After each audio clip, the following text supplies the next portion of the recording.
الحمد لله رب العالمين والعاقبة للمتقين والصلاة والسلام على سيد الأنبياء والمرسلين وعلى آله وأصحابه أجمعين. ربي شرح لي صدري ويسر لي أمري واحلل عقدة من لساني يفقه قولي. ربي زدني علما، ربي زدني علما، ربي زدني علما. اللهم افتح علينا حكمتك وانشر علينا رحمتك يا ذا الجلال والإكرام.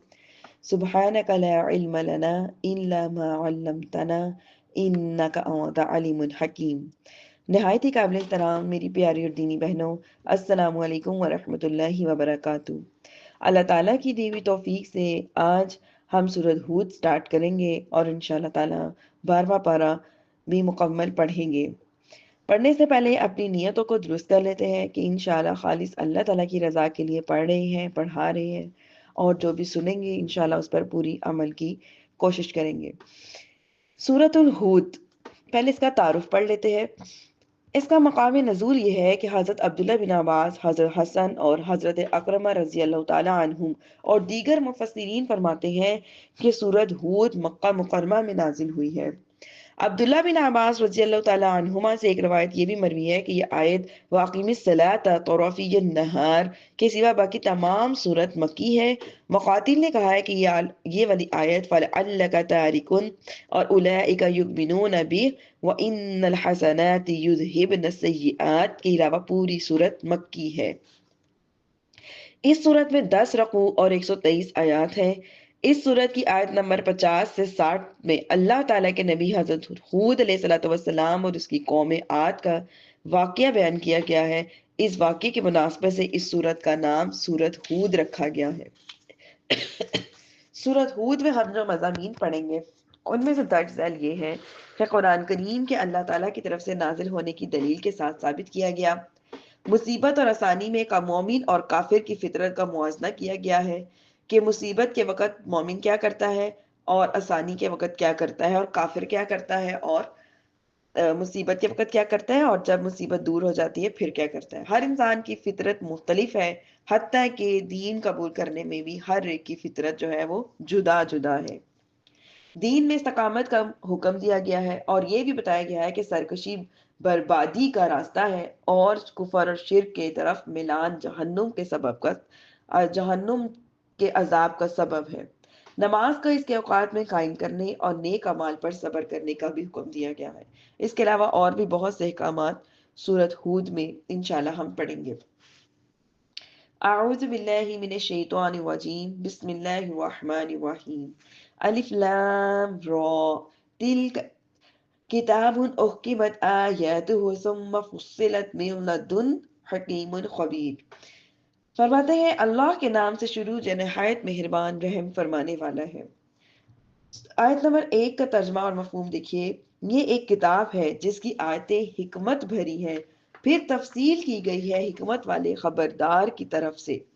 بعض مفسرین کرام نے فرمایا ہے کہ احکمت کے معنی ہے کہ ان کی عبارت مستحکم اور پائیدار ہے، اور اس صورت کے معنی یہ ہے، اس صورت میں اس کے معنی یہ ہوں گے کہ اس میں یعنی قرآن مجید میں کسی بھی قسم کا کوئی بھی نقص اور خلل نہیں پایا جاتا، جیسے کہ یہ ایک بہت ہی مضبوط اور پختہ عمارت ہو۔ عبداللہ بن عباس رضی اللہ تعالی عنہما نے فرمایا اس کے معنی ہے کہ کوئی کتاب اس آیات کی ناسخ نہیں ہے، کوئی بھی ایسی کتاب قرآن مجید کے بعد نازل نہیں ہوئی جس کے آنے سے کہ قرآن پاک کی آیات کو ناسخ کیا جا سکے، جیسا کہ قرآن پاک کے آنے سے باقی کی جو شریعتیں ہیں وہ ناسخ ہو گئی ہیں۔ اللہ تعبدوا الا اللہ اننی لکم منہ نذیر و بشیر، کہ تم صرف اللہ ہی کی عبادت کرو، بے شک میں تمہارے لیے اس کی طرف سے ڈر اور خوشی کی خبریں سنانے والا ہوں۔ یعنی کہ قرآن مجید ایک کتاب ہے، اس کی آیتیں حکمت بھری ہوئی ہیں، پھر انہیں حکمت والے اور خبردار اللہ کی طرف سے تفصیل سے بیان کیا گیا ہے تاکہ ہم لوگ جو ہیں کیا کریں، صرف اللہ تعالیٰ کی عبادت کریں، اس کے علاوہ کسی کی عبادت نہ کریں۔ قرآن مجید کو نازل کرنے کا اصل مقصد یہ ہے کہ لوگ صرف اللہ کی عبادت کریں اور اس کے علاوہ کسی کی عبادت نہ کریں، وہ تو ناکام اور نامراد ہیں کہ جتنی بھی بت یا جس کی بھی وہ کافر لوگ عبادت کرتے ہیں۔ دوسرے معنی یہ ہے کہ قرآن عظیم کی آیتیں حکمت بری ہیں تاکہ حضور اکرم صلی اللہ علیہ وسلم لوگوں کو یہ حکم دے کہ وہ اللہ تعالیٰ کے سوا کسی کی عبادت نہ کریں، اور لوگوں سے یہ فرما دے کہ میں اللہ تعالیٰ کی طرف سے تمہیں کفر اور غیر اللہ کی عبادت کرنے پر قائم رہنے کی صورت میں اس کے عذاب سے ڈرانے اور ایمان لانے کی صورت میں اس کے اجر اور ثواب کی خوشخبری دینے آیا ہوں، کہ اگر تم لوگوں نے بتوں کی پوجا نہ چھوڑی، اللہ کے سوا جو عبادت کرتے ہو ان کی عبادت نہ چھوڑی، تو پھر تم لوگ جس چیز میں قائم رہو گے اس میں قائم رہنے کی وجہ سے تمہیں جو عذاب ہوگا میں اس کے بارے میں تمہیں بتانے آیا ہوں۔ آیت 3 دیکھیے، اور یہ کہ اپنے رب سے معافی مانگو، پھر اس کی طرف توبہ کرو کہ وہ تمہیں ایک مقررہ مدت تک بہت اچھا فائدہ دے گا اور ہر فضیلت والے کو اپنا فضل عطا فرمائے گا۔ اگر تم منہ پھیرو گے تو میں تمہیں تم پر بڑے دن کے عذاب کا خوف کرتا ہوں۔ اللہ ہی کی طرف تمہارا لوٹنا ہے اور اللہ ہر شے پر قادر ہے۔ یہاں پہ توبہ استغفار کے بارے میں بتایا جا رہا ہے۔ نبی کریم صلی اللہ علیہ وسلم لوگوں کو یہ حکم دے کہ تم اللہ تعالیٰ سے اپنے گزشتہ گناہوں کی معافی مانگ لو اور آئندہ گناہوں کے لیے توبہ کر لو۔ تو جس نے اپنے گناہوں کی پکی سچی توبہ کر لی اخلاص کے ساتھ اور اللہ تعالیٰ کی عبادت گزار بندہ بن گیا، تو اللہ تعالیٰ پھر اسے کیا انعام دیں گے؟ اسے کثیر رزق بھی عطا کریں گے اور وسعت عیش بھی عطا کریں گے، جس کی وجہ سے وہ امن اور راحت کی حالت میں زندگی گزارے گا، کیونکہ اللہ تعالیٰ پھر اس سے راضی ہو جائیں گے۔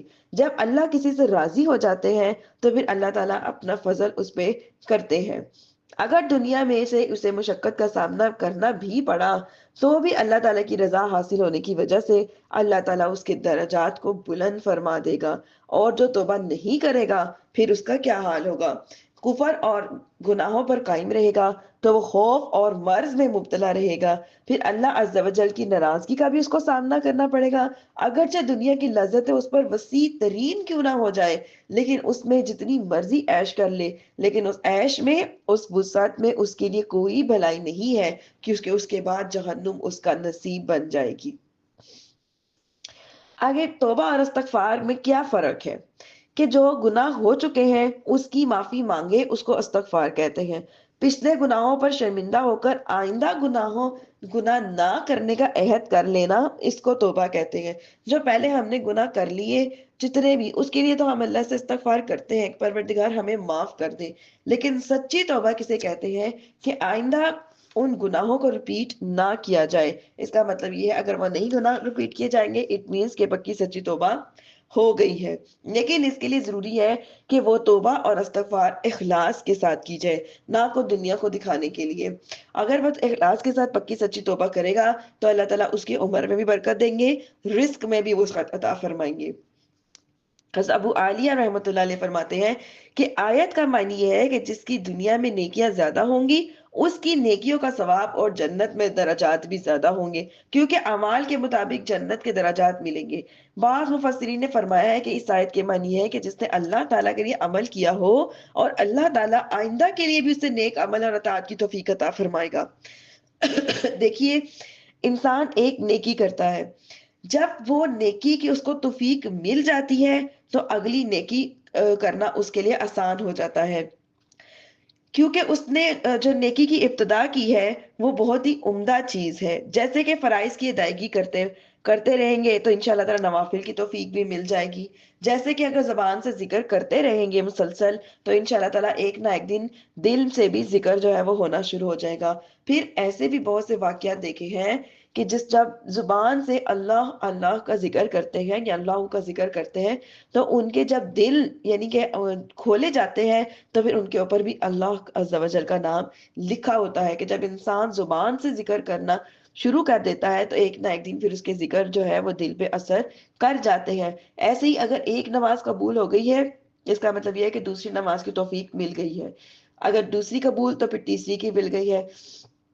ایک نیکی کا کام قبول اس کا مطلب یہ ہے کہ پھر دوسرے کی نیکی کے کام کے ملنے کی توفیق مل گئی ہے۔ تو اس لیے نیکی میں جو اگلی نیکی کی توفیق کا ملنا یہ ذریعہ بنتی ہے، ایک نیکی کا دوسری نیکی کا ملنے کا ذریعہ بنتی ہے، اس لیے نیکی کی ابتدا جو ہے وہ بہت ہی عمدہ چیز ہے۔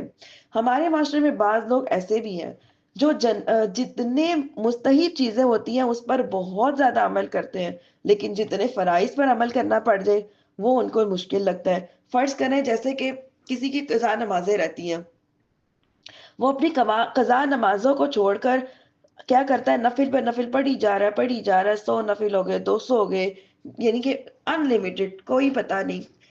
اس سے بہتر یہ ہے کہ وہ اپنے نمازوں کی جو اس نے نمازیں قضا کی ہے اس کی اللہ سے معافی مانگے، اور نفل کی بجائے کیا کرے، اپنے فرض کی پہلے ادائیگی پوری کرے۔ لیکن ہمارے معاشرے میں کیا ہوتا ہے کہ فرض کی طرف لوگ آتے نہیں، اور باقی جو مستحب کام ہے اس کو کرنے کی بہت زیادہ کوشش کرتے ہیں، اور سمجھتے ہیں کہ یہ بھی دین کا کام ہے، ہم نے یہ کر لیا تو ہمارے سارے ہی کام ہو گئے، جبکہ ایسا نہیں ہے۔ ہر چیز کا اللہ پاک نے ایک لیول رکھا ہے۔ جو فرض کا لیول ہے وہ سنت کا نہیں، جو سنت کا ہے وہ مستحب کا نہیں، جو مستحب کا ہے وہ مباح کا نہیں۔ تو اس وجہ سے ہر چیز کا اللہ نے ایک لیول رکھا ہے۔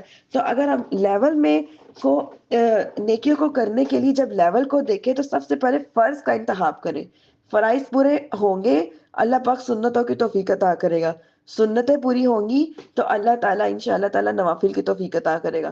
نوافل پورے تو مستحبات، ایسے کرتے کرتے پھر انسان ہر چیز پر عمل پیرا ہونا شروع ہو جاتا ہے۔ آگے ساتھ میں فرمایا اِلَى اللَّهِ مَرْجِعُكُمْ، کہ اللہ ہی کی طرف تمہارا لوٹنا ہے، یعنی اللہ عز و جل کی طرف آخرت میں تمہارا لوٹنا ہے۔ وہاں نیکیوں اور بدیوں کی جزا اور سزا ملے گی، اور ہر وہ چیز جسے تم دنیا میں روزی دینے پر، موت دینے پر، موت کے بعد زندہ کرنے پر، اور ثواب اور عذاب سب پر قادر ہے۔ کون قادر ہے؟ اللہ تعالیٰ، اور اسی کی طرف ہم نے لوٹ کر جانا ہے۔ آیت نمبر 5 دیکھیے، سن لو بے شک وہ لوگ اپنے سینوں کو دوہرا کرتے ہیں تاکہ اللہ سے چھپ جائے۔ سن لو جس وقت وہ اپنے کپڑوں سے سارا بدن ڈھانپ لیتے ہیں، اس وقت بھی اللہ ان کا چھپا اور ظاہر سب کچھ جانتا ہے، بے شک وہ دلوں کی بات جاننے والا ہے۔ یہاں پہ سینوں کو دوہرا کرنے سے کیا مراد ہے؟ بعض مفسرین کرام نے فرمایا ہے کہ اس آیت کی شان نزول مختلف ہے، جیسے کہ عبداللہ بن عباس رضی اللہ عنہ فرماتے ہیں کہ یہ آیت اخنس بن شریق کے حق میں نازل ہوئی۔ یہ بہت ہی شریع گفتار شخص تھا، اور رسول اللہ صلی اللہ علیہ وسلم کے سامنے جب آتا بہت خوش آمدید کی باتیں کرتا تھا، دل میں بغض اور عداوت چھپائے رکھتا تھا۔ اس کے متعلق اللہ پاک نے آیت نازل فرمائی کہ تم اپنے سینوں میں عداوت چھپائے رکھتے ہو جیسے کپڑوں کی تہ میں کوئی چیز چھپائی ہو۔ اور ایک صحیح بخاری میں آتا ہے کہ عبداللہ بن عباس رضی اللہ تعالیٰ عنہما فرماتے ہیں، کچھ لوگ تنہائی میں بھی کھلے آسمان کے نیچے قضائے حاجت سے شرماتے اور اپنی بیویوں سے حق کے زوجیت ادا کرتے ہوئے بھی شرماتے تھے، جس کے باعث آسمان کی طرف سے جھک کر پردہ کر لیتے تھے۔ ان کے بارے میں آیت کریمہ نازل ہوئی، یعنی کہ اللہ تعالیٰ سے بندے کا کوئی بھی حال چھپا ہوا نہیں ہے، ہوا بندے نے لباس پہنا ہو یا نہ پہنا ہو، یعنی کہ ظاہر ہو یا باطن ہو، اللہ ہر چیز کو جانتا ہے۔ تو تنہائی میں بھی کبھی اپنے بدن کو بغیر لباس کے نہیں رکھنا چاہیے، اس سے بھی منع فرمایا ہے، لیکن اس لیے نہیں کہ اللہ عز و جل سے چھپائے، بلکہ اس لیے کہ اس کے اندر شرم اور حیا کا اظہار کرنا ہو۔ اگر کسی کے تقوی کا یا ہم نے اپنے تقوی کا اندازہ لگانا ہو نا کہ ہم کس قدر متقی ہیں، تو اس کا بہترین حل یہ ہے کہ ہم تنہائیوں میں اپنے آپ کو دیکھیں کہ ہماری تنہائیاں کیسی ہیں۔ اگر ہماری تنہائیاں پاک صاف ہیں تو اس کا مطلب یہ ہے کہ کہیں نہ کہیں ہمارے اندر میں تقوی اور زہد موجود ہے۔ لیکن اگر ہماری تنہائی پاک صاف نہیں ہے، کوئی نہیں ہے، تو موبائل میں یا ٹی وی میں جو مرضی چیز دیکھ لو، بے حیائی کا کچھ پتہ نہیں۔ بعض خواتین جیسے گھروں میں اکثر بغیر دوپٹے کے پھرتی ہے، گھر میں کوئی ہے ہی نہیں، دیکھنا نہیں، فٹنگ والے لباس یا تنگ ترین کپڑے یا ایسے لباس کہ جس سے پتہ ہی نہ چلے کہ لباس پہنا ہوا یا برہنہ جسم ہے۔ تو یہ ساری چیزیں انسان کے اندر حیا کا اندازہ لگانے کے لیے کافی ہوتی ہیں کہ اس بندے میں کس قدر حیا پائی جاتی ہے۔ تو اپنے جب تقویٰ کا اندازہ لگانا ہو تو اپنے آپ کو تنہائیوں میں دیکھنا شروع کر دو۔ جس کی تنہائیاں پاک، اس کا مطلب یہ ہے کہ اس کا تقویٰ جو ہے وہ مضبوط ہے۔ تو حضرت عثمان غنی رضی اللہ عنہ کی شرم و حیا کی ایک جھلک میں آپ کو بتاتی چلوں کہ حضرت عثمان غنی کی شرم و حیا کا یہ عالم تھا کہ مکان میں تنہا ہونے اور دروازہ بند ہونے کے باوجود بھی شرم اور حیا کی وجہ سے پانی بہانے کے لیے بدن سے کپڑے کو ہٹاتے نہیں تھے، اور ان کی شرم و حیا کی شدت کی وجہ سے فرشتے بھی ان سے اسی طرح کی شرم کیا کرتے تھے جس طرح وہ اللہ تعالیٰ اور رسول کریم صلی اللہ علیہ وسلم سے شرم کرتے تھے۔ حضور بنور صلی اللہ علیہ وسلم بھی ان سے حیا فرمایا کرتے تھے کہ حیا کتنی ضروری چیز ہے۔ آگے 12 نمبر، پارہ نمبر 12 ہمارا سٹارٹ ہوتا ہے وَمَا مِن دَابَّةٍ فِي الْأَرْضِ إِلَّا عَلَى اللَّهِ رِزْقُهَا وَيَعْلَمُ مُسْتَقَرَّهَا وَمُسْتَوْدَعَهَا کُلٌّ فِی کتاب مبین، اور زمین پہ چلنے والا کوئی جاندار ایسا نہیں جس کا رزق اللہ تعالیٰ کے ذمہ کرم میں نہ ہو، اور ہر وہ ایک کے لیے ٹھکانہ اور سپرد کیے جانے کی جگہ کو جانتا ہے، سب کچھ ایک صاف بیان کرنے والی کتاب میں موجود ہے۔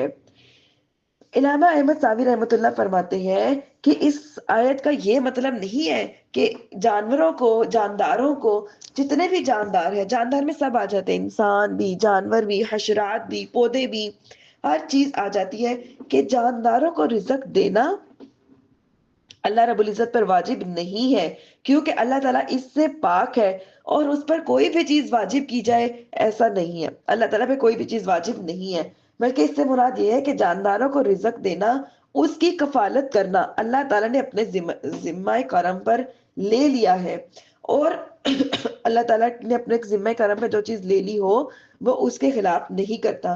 رزق کی ذمہ داری لینے کو علی اللہ فرمایا، الا علی اللہ رزقها فرمایا نا، تو یہاں پہ جو اللہ فرمایا ہے وہ اس لیے بیان کرتا ہے کہ تاکہ بندے کو اپنے رب پر توکل مضبوط ہو جائے، اور اگر رزق حاصل کرنے کے اسباب اختیار کرے تو اس پر بھروسہ نہ کر بیٹھے کہ میں اب دکان پہ جا رہا ہوں تو دکان سے مجھے رزق ملنا ہی ملنا ہے، بلکہ اسباب جب پیدا کر لیے ہیں، یعنی کہ جیسے کہ ذریعہ معاش ہوتا ہے، مختلف قسم کے کاروبار سے انسان پیسہ کماتا ہے، تو اس پیسہ کمانے میں جو توکل ہے وہ اپنے کاروبار میں نہ رکھے، بلکہ اپنا اعتبار صرف اللہ تعالیٰ پر رکھے، اسی پر بھروسہ کرے، اسباب صرف اسی لیے اختیار کرے کہ اللہ تعالیٰ نے اسباب کو اختیار کرنے کا حکم دیا ہے، کیونکہ اللہ تعالیٰ فارغ رہنے والے بندوں کو پسند نہیں کرتا۔ زمین میں جانداروں کا بطور خاص اسی لیے ذکر فرمایا ہے کہ یہی غذاؤں کے محتاج ہے۔ آسمانی جاندار جیسے فرشتے، حور اور یہ سب جو آسمانی مخلوق ہوتی ہیں، وہ سب رزق کے محتاج نہیں ہوتی، کیونکہ ان کی جو غذا ہے وہ تسبیح اور تحلیل ہے۔ آگے دیکھیے کیا فرماتے ہیں، اللہ تعالیٰ نے جو ہر چیز لوح محفوظ میں لکھ دی ہے، وہ اس وجہ سے نہیں لکھی کہ اللہ تعالیٰ کو اپنے بھول جانے کا خدشہ ہے، بلکہ اس وجہ سے لکھی ہے کہ اللہ تعالیٰ کو کیونکہ بھول جانا اللہ تعالیٰ کے لیے محال ہے، بلکہ اس لیے لکھا ہے کہ تاکہ لوح محفوظ دیکھنے والے بندے اس پر اطلاع پائیں، اور اسے معلوم ہوا کہ لوح محفوظ پر نظر رکھتے ہیں انہیں بھی ہر ایک کے مستقر اور مستودع کی خبر ہے، کیونکہ یہ سب لوح محفوظ میں تحریر ہے، اور لوح محفوظ اسی کے علم میں ہے، اس لیے لوح محفوظ کو مبین کہا گیا ہے۔ ابھی ہم نے پڑھا نا کل فی کتاب مبین، اس کے بارے میں فرمایا جا رہا ہے۔ آگے دیکھیے آیت نمبر 7، اور وہی ہے جس نے آسمان اور زمین میں کو 6 دن میں بنایا، اور اس کا عرش پانی پر تھا، تمہیں پیدا کیا تاکہ تمہیں آزمائے کہ تم میں کون اچھے عمل کرتا ہے، اور اگر تم کہو کہ اے لوگو تمہیں مرنے کے بعد اٹھایا جائے گا، تو کافر ضرور کہیں گے کہ یہ قرآن تو کیا ہے، کھلا جادو ہے۔ تو آسمان بھی ساتھ اور زمین بھی ساتھ، لیکن آسمانوں کی حقیقتیں مختلف ہیں اور زمین کی حقیقتیں مختلف ہیں۔ آسمان کی حقیقتیں کیا ہے کہ جیسے کوئی لوہے کا ہے، کوئی تانبے کا، کوئی چاندی کا، سونے کا، اور زمین صرف اور صرف کیا ہے حقیقت میں، صرف مٹی سے شروع ہوئی اور مٹی میں ہی اس کی انتہا ہے۔ آسمانوں میں فاصلہ ہے، اور زمین کے طبقے جو ہے وہ آپس میں جڑے ہوئے ہیں، ایسا جڑے جیسے پیاز کے چھلکے، جیسے پیاز کو کاٹتے ہیں ایک کے ساتھ دوسرا، دوسرے کے ساتھ تیسرا، اور معلوم ہوتا ہے کہ ایک ہی ہے، ایسے ہی زمین ہے، اس لیے زمین کو واحد یعنی عرض کہتے ہیں، اور آسمان کیونکہ اس میں کافی فاصلہ ہے اور ویسے بھی وہ ساتھ ہے، تو اس میں فاصلے کی وجہ سے اس کو سماوات یعنی آسمانوں جمع کے ساتھ لکھا جاتا ہے، اس وجہ سے کہا جاتا ہے۔ اور اس کو بنانے میں جو وقت درپیش آیا وہ ایسے تھا کہ جیسے زمین کی پیدائش 2 دن میں، آسمان کی پیدائش 2 دن میں، حیوانات اور درخت کی پیدائش 2 دن میں ہوئی۔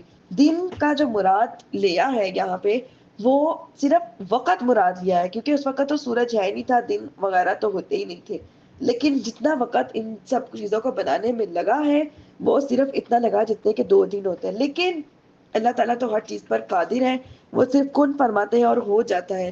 تو یہ وقت جو لگا ہے یہ صرف اور صرف ہمیں سمجھانے اور سکھانے کے لیے لگا ہے کہ ہر چیز اپنے سٹیپ بائی سٹیپ جو ہے وہ ہوتی ہے، یہ نہیں کہ چٹکیوں میں جیسے ہم فٹافٹ اپنے اندر جلدی پیدا کرنے کی کوشش کرتے ہیں کہ فٹافٹ اللہ پاک ہمارا یہ کام کر دے، ہمیں یہ بھی مل جائے، یہ بھی مل جائے، یہ بھی مل جائے. تو یہ سب سبق ہمیں کیوں سکھائے گئے ہیں کہ ہمیں تعلیم دی گئی ہے کہ ہر چیز آرام آرام سے ہوتی ہے. ہر چیز کا ایک بنانے کا ایک پیٹرن ہوتا ہے، ایک ترکیب ہوتی ہے جس کے باعث وہ جب بنتی ہے تو پھر وہ ایک کامیاب چیز بنتی ہے، نہ کہ وہ جلدی جلدی بس فٹافٹ ہو کے فارغ ہو جائے. تو ایسا ہمیں تعلیم دینے کے لیے ہے.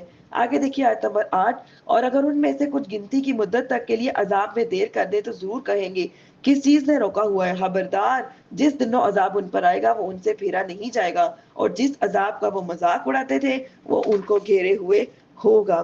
دنیا میں اللہ تعالیٰ کے عذاب سے بے خوف ہونا بہت بڑی ہلاکت کا سبب ہے. اس لیے ہر انسان کو چاہیے، ہم سب کو چاہیے کہ اللہ تعالیٰ کی نافرمانی کرنے سے ڈرے اور اس کے عذاب سے کبھی بھی بے خوف نہ ہو.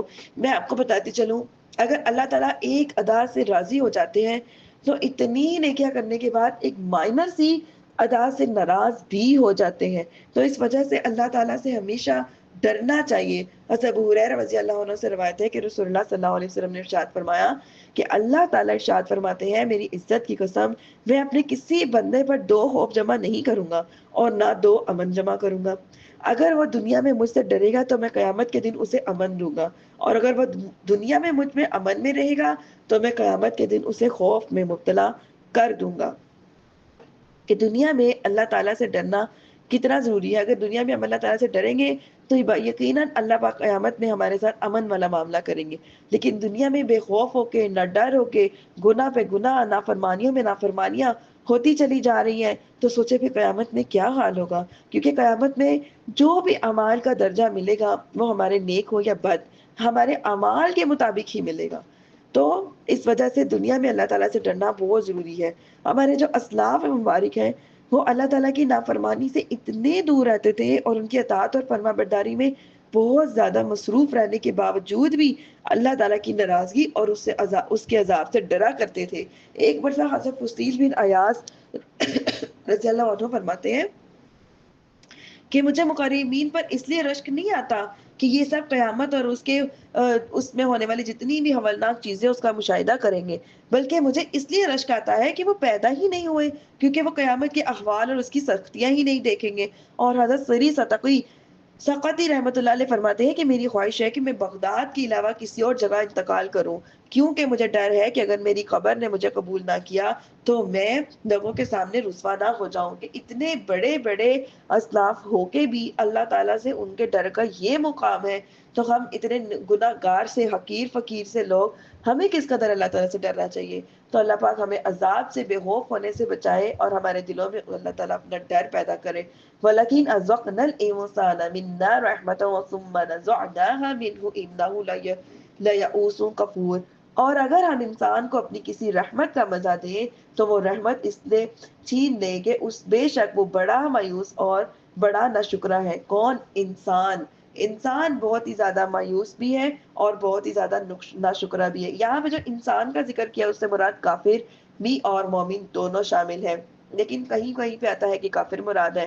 کہ اگر اللہ تعالیٰ ہمیں کسی اپنی رحمت کا مزہ چکھائے، صحت، امن، وسعت رزق اور دولت عطا کرے اور پھر یہ سب کچھ چھین لے اور ہمیں تکلیفوں میں، مصیبتوں میں مبتلا کر دے، تو بے شک کیا ہے کہ اللہ تعالیٰ سے دوبارہ امید پانے سے مایوس ہو جاتا ہے انسان، اور ان ساری امیدیں اس کے فضل کی ختم ہو جاتی ہے. تو ایسا نہیں ہونا چاہیے. اللہ تعالیٰ سے اتنی زیادہ نہ قدری اور نہ شکری کی امید نہیں رکھنی چاہیے. آیت نمبر 10 دیکھیے. اور اگر ہم مصیبت کے بعد جو اسے پہنچی ہو اسے نعمت کا مزہ دے تو ضرور کہے گا کہ برائیاں مجھ سے دور ہو گئی. بے شک وہ اس وقت بہت خوش ہونے والا، فخر اور تکبر کرنے والا ہوتا جا رہا ہے. کہ اگر ہم انسان کو اس مصیبت کے بعد جو اسے پہنچی ہو نعمت کا مزہ چکھائیں، جیسے بیماری کے بعد صحت، تنگی کے بعد آسانی، فقیری کے بعد مال اور دولت کی وسعت عطا کر دے، تو بندہ یہ تو کہتا ہے کہ جو مصیبتیں مجھے پہنچی ہیں وہ مجھ سے دور ہو گئی ہے، لیکن اس وقت شکر ادا کرنے اور حق کے نعمت ادا کرنے کی بجائے وہ خوشی میں پھولتا پھرتا ہے اور نعمتوں کی ملنے کی وجہ سے وہ تکبر اور فخر میں مبتلا ہو جاتا ہے. یہ بتانے کا مقصد یہ ہے کہ مصیبتیں دور ہونے اور نعمت ملنے کے بعد ناشکری کا مظاہرہ نہیں کرنا چاہیے، بلکہ مزید اطاعت کے ساتھ اپنے سر کو اللہ کے آگے جھکا لینا چاہیے. اور یہاں پہ کیا ہے کہ جو لوگ ایسا کرتے ہیں فقر اور تکبر کی وجہ سے، تو وہ کیا کرتے ہیں، شیخی کے ساتھ خوشی مناتے ہیں کہ اگر شکریہ بھی کیا تو مجبوری۔ میں پہلے بھی یہ بات کافی ڈیٹیل سے بیان کر چکی ہوں کہ جب اللہ کی راہ میں خرچ کرنا ہے تو شکر سے خرچ کرنا ہے اور خوش دلی سے خرچ کرنا ہے، عبادت سمجھ کے خرچ کرنا ہے، نہ کہ بوجھ سمجھ کے خرچ کرنا ہے۔ تو اللہ پاک کیا ارشاد فرما رہا ہے سورہ یونس میں کہ تم فرماؤ اللہ کے فضل اور اس کی رحمت پر ہی خوشی منانی چاہیے۔ تو دو چیزیں ہو گئی، ایک تو خوشی کہ اللہ پاک جب انسان کو کوئی سی نعمت سے نوازتا ہے وہ تو خوشی کا اظہار کرے، اس کی راہ میں زیادہ سے زیادہ عطا کرے، نہ کہ وہ پھر تنگ دل ہو جائے انسان۔ آگے دیکھیے اِلَّا الَّذِينَ صَبَرُوا وَعَمِلُوا الصَّالِحَاتِ أُولَٰئِكَ لَهُم مَغْفِرَةٌ وَأَجْرٌ كَبِيرٌ، مگر جنہوں نے صبر کیا اور اچھے کام کیے ان کے لیے بخشش اور ثواب ہے، اور کون سا ثواب ہے، بڑا ثواب ہے، اجر کبیر ہے۔ تو یعنی کہ جب وہ ان پہ کوئی مصیبت آئے اور وہ صبر کرتے ہیں اور اچھے کام کرتے ہیں اور اللہ کی اطاعت بھی کرتے ہیں، نعمت پر شکر بھی ادا کرتے ہیں، تو اللہ پاک نے پھر ان کے لیے ان کے گناہوں کو بخش کر بڑے ثواب یعنی جنت کی بشارت لکھی ہے۔ نعمت چھین جانے پر صبر کرنا اور راحت ملنے پر شکر کرنا، یہ بہرحال اللہ تعالیٰ کی اطاعت اور فرما برداری میں مصروف رہنا، یہ مومن کی شان ہے۔ لیکن اب کیا ہو رہا ہے ہمارے معاشرے میں، خدا نخواستہ کسی پہ کوئی بھی آفت یا مصیبت آتی ہے تو اتنے نہ شکر الفاظ، ایسے الفاظ کہ کبھی شاید ان کے اندر ایمان ہے ہی نہیں۔ جتنی بھی نعمت آپ کے پاس، چاہے آپ سے یعنی فیملی میں آپ سے اوپر بہت سارے لیول کے لوگ ہوں، لیکن اللہ پاک نے جتنی بھی نعمت آپ کو عطا کی ہے اس پہ شکر کرنا شروع کر دیں۔ کوئی مصیبتیں ہیں، کبھی کبھی ایسا ہوتا ہے کہ چاروں طرف سے انسان کو راستے بند نظر آ رہے ہوتے ہیں، ہر طرف مصیبت، ایک اولاد کا غم، دوسری کا غم، تیسری کا غم، گھر والوں کا غم، سسرال والوں کا غم، یعنی کہ مسائل ہی مسائل ہوتے ہیں۔ تو وہ کیا ہوتا ہے، پریشان ہو جاتا ہے، پریشان ہو کے انسان بیمار ہونے لگتا ہے، اور بیماری پریشانی حل ہونے کا، پریشانیوں کے حل کرنے کا جو حل نہیں ہوتی۔ تو بہترین حل یہ ہے کہ جب بھی مشکلات ہو مصلی بچھائے، اللہ کے آگے روئے، اس کے آگے گر گرائے، ایون کہ اتنا گر گرائے کہ آپ کا دل مطمئن ہو جائے۔ جب دل مطمئن ہو جائے تو بس پھر اللہ جانے اور اس کے کام جانے، پھر ہماری طرف سے معاملہ بری ہو جاتا ہے، کیونکہ جب اللہ کے سپرد معاملات کر دیے جاتے ہیں پھر ہمیں معاملات کی ضرورت نہیں پڑتی۔ آگے دیکھیے کیا فرما رہے ہیں آیت نمبر 12، تو کیا تمہاری طرف جو وحی بھیجی جاتی ہے تم اس میں سے کچھ چھوڑ دو گے تو اس پر تمہارا دل اس وجہ سے تنگ ہو جائے گا کہ وہ کہتے ہیں کہ اس پر کوئی خزانہ کیوں نہیں اترا، یا اس کے ساتھ کوئی فرشتہ کیوں نہیں آتا، تم تو ڈر سنانے والے ہو اور اللہ ہر چیز پر نگہبان ہے۔ امام فخر الدین زاری فرماتے ہیں کہ تمام مسلمانوں کو اس پر اجماع اور اتفاق ہے کہ رسول اللہ صلی اللہ علیہ وسلم کی وحی اور تذلیل میں خیانت کرنا اور وحی کی بعض چیزوں کو ترک کر دینا ممکن نہیں ہے، کیونکہ کفار سمجھتے تھے کہ نبی کریم صلی اللہ علیہ وسلم نے شاید کوئی خیانت کر دی ہے، یا تو وہ سوال کرتے تھے کہ آپ کے ساتھ کوئی فرشتہ کیوں نہیں آتا، کوئی رسالت کی گواہی دینے کیوں نہیں آتا۔ تو ہمارا سب کا یہ یقین ہے کہ نبی کریم صلی اللہ علیہ وسلم کبھی بھی اپنی وحی میں خیانت نہیں کر سکتی، کہ ناؤز باللہ من ذالک اگر وحی میں خیانت ہونے کا ہلکا سا مائنر سا بھی کوئی شبہ ہو جائے تو جتنی بھی شریعت کے احکام جو دنیا میں موجود ہے وہ سب کے سب شبہات میں پڑ جاتے ہیں، اور پھر دین جو ہے وہ کیا کہتے ہیں، وہ پورا ایک مضبوط دین نہیں رہتا، تو پھر وہ حق اور سچ بھی نہیں رہ سکتا۔ تو اس وجہ سے کیا ہے کہ ان سب چیزوں میں جو کفار کو جو ڈاؤٹ ہے وہ سارے ڈاؤٹ اللہ تعالیٰ نے اس آیت میں جو ہے وہ ان کے نکال دیے ہیں کہ ایسا ہرگز نہیں ہو سکتا۔ اور اس آیت کا ظاہری معنی مراد نہیں ہے، بلکہ آیت کا مقصد بتانے کا یہ ہے کہ ساری کی ساری وحی کی تبلیغ جو ہے وہ نبی کریم صلی اللہ علیہ وسلم کریں گے، اور کفار کی طرف سے تان بھی ہوگا اور تشنیع بھی ہوگی، ان کو مختلف قسم کے مذاق وغیرہ بھی اڑانے کا خدشہ ہوگا، لیکن آپ صلی اللہ علیہ وسلم نے بتوں کی مذمت کرنے والی آیت کو بیان نہ کیا۔ اگر نبی کریم صلی اللہ علیہ وسلم بتوں کے جو مذمت کرنے والی آیتوں کو بیان نہ کرتے تو کفار جو ہے وہ اور کیا کرتے، پھر کفار جو آپ صلی اللہ علیہ وسلم کا مذاق تو نہیں اڑاتے، لیکن وہ وحی میں خیانت کرنے کی وجہ سے جو کفار کو بھی کیسے اللہ کے عذاب کا ڈر سنایا جاتا ہے، کیسے بتایا جاتا ہے کہ تم لوگ جو کر رہے ہو وہ غلط کر رہے ہو، تو اس وجہ سے نبی کریم صلی اللہ علیہ وسلم نے یہ بات کو تو برداشت کر لیا کہ تم میری ذات پہ جو مرضی کہو، لیکن اللہ تعالیٰ کے حکم میں جو تبدیلی کو برداشت نہیں کیا، اور بلکہ اس میں کوئی بھی خیانت نہیں کی۔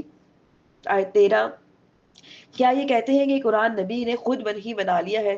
تم فرماؤ اگر یہ بات ہے تو تم بھی ایسی ہی بنائی ہوئی 10 صورتیں لے آؤ، اگر تم سچے ہو تو اللہ کے سوا جو بھی مل سکے سب کو بلا لو، یعنی جتنے بھی تمہارے بت اور جتنے بھی تمہارے یہ جو ان کے جو ہوتے ہیں نا پنڈت اور علماء اور جو بھی، ان سب کو بلا لو اور مل جل کے ایک ہی صورت بنا لاؤ، 10 بھی نہیں بنتی تو جاؤ ایک ہی بنا لاؤ۔ پھر آگے کوئی مختلف صورتوں میں ہم نے کیا پڑھا، جاؤ ایک ہی آیت ہی لے آؤ ان سب کو بلا کر۔ تو کیا کون سی صورت میں پڑھا؟ سورۃ بقرہ میں۔ کیا ہے کہ اگر تمہارے پاس اس کتاب کے بارے میں کوئی شک ہے تو تم نے اپنے خاص بندوں پر جو میں نے اپنے خاص بندوں پر نازل کیا ہے تو تم اس جیسی کوئی ایک صورت بنا لاؤ اور اللہ کے سوا اپنے سب مددگاروں کو بلا لو اگر تم سچے ہو۔ تو یہاں پہ یہ بتایا جا رہا ہے فَإِن لَّمْ يَسْتَجِيبُوا لَكُمْ فَاعْلَمُوا أَنَّمَا أُنزِلَ بِعِلْمِ اللَّهِ وَأَن لَّا إِلَٰهَ إِلَّا اللَّهُ فَهَلْ أَنتُم مُّسْلِمُونَ۔ تو اگر وہ تمہاری اس بات کا جواب نہ دے سکے تو سمجھ لو کہ اللہ کے علم ہی سے اتارا گیا ہے، اور جان لو کہ اس کے سوا کوئی بھی معبود نہیں ہے، اور اب تم کیا مانو گے نہیں؟ من ما كان يريد الحياة الدنيا وزينتها نوفي إليهم أعمالهم فيها وهم فيها لا يبخسون۔ کیا فرما رہے ہیں؟ جو دنیا کی زندگی اور اس کی زینت چاہتا ہے ہم اسے دنیا میں اس کے اعمال کا پورا دے دیتے ہیں، اور انہیں دنیا میں کچھ کم نہ دیا جائے گا۔ جن لوگوں کو حرص ہوتی ہے کہ ہم جو کچھ بھی کر رہے ہیں، نیک اعمال کر رہے ہیں، نیکی کے کام کر رہے ہیں، یا پھر فرض کریں قرآن پڑھا رہے ہیں، ان کو ہوس ہے کہ ہمیں دنیا میں اس کا جو ہے رزلٹ مل جائے، تو اللہ پاک پھر انہیں دنیا میں عطا فرما دیتے ہیں۔ لیکن جو یہ چاہتے ہیں کہ آخرت میں ہمارا حصہ ہو، اللہ تعالیٰ سے ہمیشہ دعا کرنی چاہیے، پروردگار جو بھی ہم جتنا بھی ادنا سا بھی کوئی نیکی کرتے ہیں تو اس کا جو ثواب ہے ہمیں دنیا آخرت میں عطا فرما۔ نہ صرف کہ دنیا میں ہمارے گناہ ختم ہو کے نیکی ختم ہو جائے ہماری، بلکہ ہمیں آخرت میں بھی اس کا اجر چاہیے۔ پہلے ہی ہمارے پاس گنی چنی نیکیاں ہیں، اگر وہ بھی اس طرح ریزہ ریزہ کر کے ختم ہو جائیں گی تو پھر روزے قیامت کیا کریں گے؟ تو اس لیے اللہ تعالیٰ سے دعا یہ کیا کرے، پروردگار جتنا بھی ہم مائنر سائی ایک نقطۂ، ایک زبری، ایک زیری، ایک شد مدی کچھ بھی پڑھتے ہیں، کوئی بھی ہماری کوئی نیکی ہے تو اللہ تعالیٰ اس کا جو صلہ ہے ہمیں دنیا اور آخرت دونوں میں عطا کرے، کیونکہ اللہ نے صاف فرما دیا جو دنیا میں اعمال لینے کا جو اعمال کا بدلہ لینے کا امیدوار ہے ہم اسے دنیا میں عطا فرما دیں گے۔ سورۃ بنی اسرائیل میں کیا آتا ہے کہ جو جلدی والی دنیا چاہتا ہے تو ہم اسے جسے چاہتے ہیں ان کے لیے اس کے لیے دنیا میں جو چاہتے ہیں جلدی دے دیتے ہیں، پھر ہم نے ان کے لیے جہنم تیار کر رکھی ہے جس میں مذموم مردود ہو کر داخل ہوگا، پھر اور اگر وہ آخرت چاہتا ہے تو اس کے لیے ایسی کوشش کرتا ہے جیسی کرنی چاہیے، اور ایمان والا بھی ہو تو یہی وہ لوگ ہیں جن کی کوششوں کی قدر کی جائے گی۔ حضرت شفیہ اصبحی رحمۃ اللہ علیہ نے حضرت ابو ہریرہ رضی اللہ عنہ سے سوال کیا کہ میں فلاں فلاں کے حق میں عرض کرتا ہوں کہ مجھے کوئی ایسی حدیث سنائے جسے آپ نے حضرت نبی کریم صلی اللہ علیہ وسلم سے سنا ہو، سمجھا بھی ہو اور جان بھی لیا ہو۔ تو حضرت ابو ہریرہ رضی اللہ عنہ نے فرمایا اچھا میں تمہیں ایک حدیث بتاتا ہوں جسے میں نے حضرت صلی اللہ علیہ وسلم سے سنا بھی ہے، سمجھا بھی ہے اور جانا بھی ہے۔ جب وہ حدیث سنانے لگے حضرت ابو ہریرہ رضی اللہ عنہ تو سسکیاں لینے لگے، یہاں تک کہ بے ہوش ہو گئے۔ حضرت شفیہ اصبحی فرماتے ہیں کہ میں نے تھوڑی دیر انتظار کیا، جب انہیں افاقہ ہوا تو میں نے پھر ان سے کیا، کرتے کرتے ایسے 2 سے 3 دفعہ ہو گئے کہ جب وہ پوچھنے لگے تب بھی ان کو وہ بے ہوش ہو جاتے اور سرسکیاں لے کے رونے لگتے۔ تو یہ جو صحابی ہے وہ انتظار کرتے رہتے اور ان کے افاقہ ہونے کا جب وہ ٹھیک ہوتے تو پھر ان سے سوال کرتے۔ جب تیسری بار ایسا ہوا تو پھر کیا انہوں نے، جب انہیں ہوش آیا تو رسول اللہ صلی اللہ علیہ وسلم نے تو پوچھا کہ مجھ سے، انہوں نے حضرت ابو ہریرہ نے فرمایا کہ نبی کریم صلی اللہ علیہ وسلم نے مجھ سے یہ ارشاد فرمایا کہ جب قیامت کا دن ہوگا تو اللہ تعالیٰ بندوں کی طرف متوجہ ہوگا تاکہ ان کے درمیان فیصلہ فرما دے۔ اس وقت تمام امتیں جو ہے وہ اپنے گھٹنوں کے بل بیٹھی ہوئی ہوں گی، اور سب سے پہلے 3 آدمیوں کو بلایا جائے گا۔ ایک وہ آدمی جس نے قرآن پاک کو حفظ کیا ہوگا، اور ایک دوسرا آدمی جو اللہ کے راستے میں قتل کیا گیا ہو یعنی شہید ہوگا، اور تیسرا وہ آدمی جو بہت زیادہ مالدار شخص ہوگا۔ اللہ تعالیٰ اس قاری سے پوچھے گا کہ بتاؤ میں نے جو تمہیں کلام سکھایا تھا، جو میں نے اپنے حبیب صلی اللہ علیہ وسلم پر نازل کیا تھا، تو تم نے اس کا کیا کیا، اس کے مطابق کیا تم نے عمل کیا؟ تو وہ جو قاری ہے وہ کہے گا کہ اللہ تعالیٰ میں نے اس کو آپ کی رضا کے لیے میں نے اس کی تبلیغ کی، لوگوں کو سکھایا، بتایا۔ تو اللہ تعالیٰ فرمائیں گے نہیں تم تو جھوٹ بولتے ہو۔ فرشتے بھی کہیں گے کہ نہیں تم تو جھوٹے ہو۔ پھر اللہ تعالیٰ فرمائیں گے کہ تم نے جو بھی کچھ پڑھا دنیا کو بتانے کے لیے پڑھا، دنیا سے اپنی واہ لینے کے لیے پڑھا، تو اب کیا ہے کہ اب میرے پاس تمہارے لیے کوئی حصہ نہیں ہے، لہٰذا تم یہاں سے چلے جاؤ۔ پھر جو شہید ہوا تھا اس کو بلایا اور پوچھا کہ میں نے تمہیں شہادت کا درجہ دیا تھا، تو بتاؤ کہ تمہیں شوق تھا شہادت کا؟ تو وہ کہے گا کہ مجھے تو اللہ تعالیٰ آپ کی رضا کے لیے شوق تھا، جنت کے لیے شوق تھا، آخرت کے لیے شوق تھا. تو اللہ فرمائے گا نہیں، جھوٹ بولتے ہو. فرشتے بھی کہیں گے نہیں، یہ تو جھوٹا ہے، تو جھوٹ بولتا ہے، اس طرح تو دنیا یہ کہنے کے لیے شہید ہوا تھا کہ دنیا اس کو بہادر کرے. تو اللہ فرمائیں گے جاؤ تم بھی چلے جاؤ، تمہارے پاس میرے پاس تمہارے لیے کوئی بھی جگہ نہیں ہے، کوئی ایسی شے نہیں جو میں تمہیں دے دوں. پھر بعد میں دولت مند کو بلایا جائے گا اور اسے بھی اللہ یہی فرمائے گا کہ میں نے تمہیں اتنی وسعت دی کہ تجھے کسی کا محتاج نہیں کیا. وہ کہے گا ہاں یا اللہ آپ نے ایسا کیا تھا، مجھے بہت وسعت دی اور میں کسی کا دنیا میں محتاج نہیں ہوں. تو اللہ کہیں گے کہ تم بتاؤ میری دی ہوئی دولت سے تم نے کیا عمل کیا. ورڈز کرے گا کہ میں نے قریبی رشتہ داروں کے ساتھ صلہ رحمی کی، خیرات کیا کرتا تھا. تو اللہ فرمائے گا جھوٹ بولتے ہو. فرشتے بھی کہیں گے کہ یہ تو جھوٹا ہے. اللہ فرمائے گا کہ صلہ رحمی اور خیرات تم اس لیے کرنا چاہتے تھے کہ لوگ کہیں کہ فلان تو بڑا ہی سخی ہے اور تمہیں صحیح پکارا جائے، جاؤ اب چلے جاؤ، تو میرے پاس تمہیں دینے کے لیے کوئی بھی چیز نہیں ہے.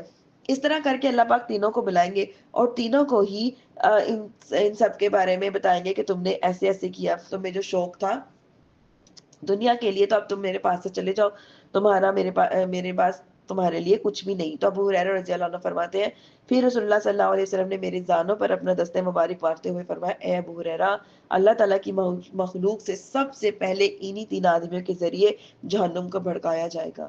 اللہ اکبر. میری پیاری اور دیدی بہنوں، اس وجہ سے ہم مائنر سے بھی کوئی نیکی کریں، جیسے کہ ہم فرض کریں قرآن پڑھ رہے ہیں، میں پڑھ رہی ہوں، آپ سن رہے ہیں.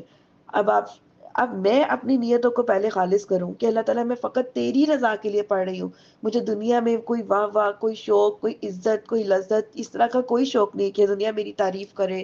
اس طرح کی میرے دل میں ریا نہیں ہونی چاہیے.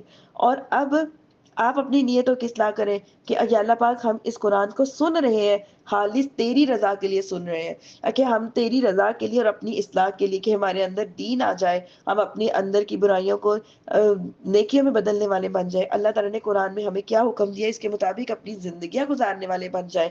جب یہ نیتیں ہوں گی تو انشاءاللہ تعالیٰ اللہ تبارک ہمیں دنیا اور آخرت دونوں میں اجر دیں گے.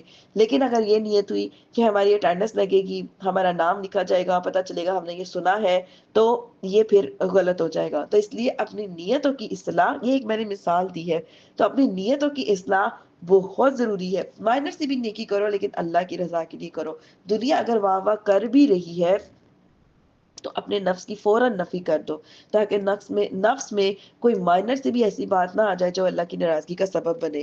تو اس وجہ سے دنیا کی تعریف کو کبھی حقیقی تعریف نہیں ماننا چاہیے. اولئک الذین لیس لهم فی الآخرۃ الا النار وحبط ما صنعوا فیها وباطل ما كانوا یعملون. یہ وہ لوگ ہیں جن کے لیے آخرت میں آگ کے سوا کچھ نہیں ہے، اور دنیا میں جو کچھ انہوں نے کیا وہ سب برباد ہو گیا ہے اور ان کے اعمال باطل ہو گئے ہیں. آگے دیکھیے، کیونکہ جب اللہ تعالیٰ کی رضا کے لیے نہیں کرتا تو پھر اس کو جو کچھ بھی چاہیے ہوتا ہے، اس کی نیکیاں جو کچھ بھی اللہ پاک دنیا میں عطا فرما دیتے، پھر آخرت میں حصہ نہیں بچتا. تو کیا وہ اپنے رب کی طرف سے روشن دلیل پر ہو، جو اللہ کی طرف سے اس پر ایک گواہ آئے اور اس سے پہلے موسیٰ کی کتاب ہو جو پیشوا اور رحمت ہے، وہ لوگ اس پر ایمان لاتے ہیں، اور تمام گروہوں میں سے جو اس کا انکار کرے تو آگ اس کا وعدہ ہے. تو اے سننے والے، تجھے اس کے بارے میں کوئی شک نہ ہو، بے شک یہ تیرے رب کی طرف سے حق ہے، لیکن اکثر لوگ جو ہے وہ ایمان نہیں لاتے. اور اس سے بڑھ کر ظالم کون جو اللہ پر جھوٹ باندھے، وہ یہ لوگ اپنے رب کی طرف، اپنے رب کے حضور پیش کیے جائیں گے اور گواہی دینے والے کہیں گے یہی وہ لوگ ہیں جنہوں نے اپنے رب پر جھوٹ بولا تھا. خبردار، ظالموں پر اللہ کی لعنت ہے. اور وہ جو اللہ کے راستے سے روکتے ہیں اور اس میں ٹیڑھا بن تلاش کرتے ہیں، اور وہی لوگ آخرت کا انکار کرنے والے ہیں، اور وہ جو زمین میں عاجزی کرنے والے نہیں ہیں، اور اللہ کے سوا ان کا کوئی مددگار بھی نہیں ہے، اور ان کے لیے عذاب کو کئی گنا بڑھا دیا گیا ہے. تو وہ نہ سن سکتے ہیں اور نہ ہی دیکھ سکتے ہیں. آیت 21، اولئک الذین خسروا انفسهم وضل عنهم ما كانوا یفترون. یہی وہ لوگ ہیں جنہوں نے اپنی جانوں کو خسارے میں ڈال دیا اور ان سے ان کے بہتان گم ہو گئے.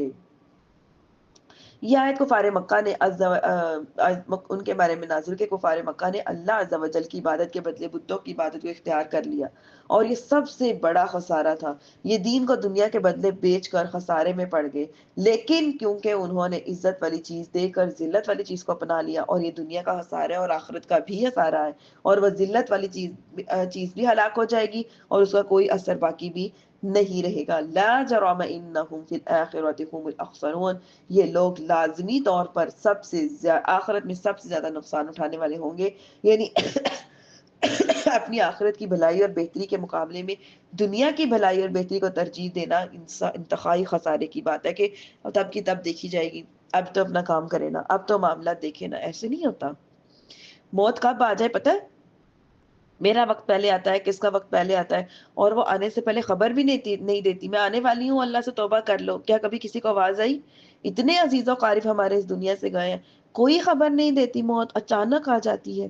ہاں کوئی بیمار ہو جاتا ہے، لیکن وہ پھر بھی رو رو کے کیسے اللہ سے اپنی توبہ کرے.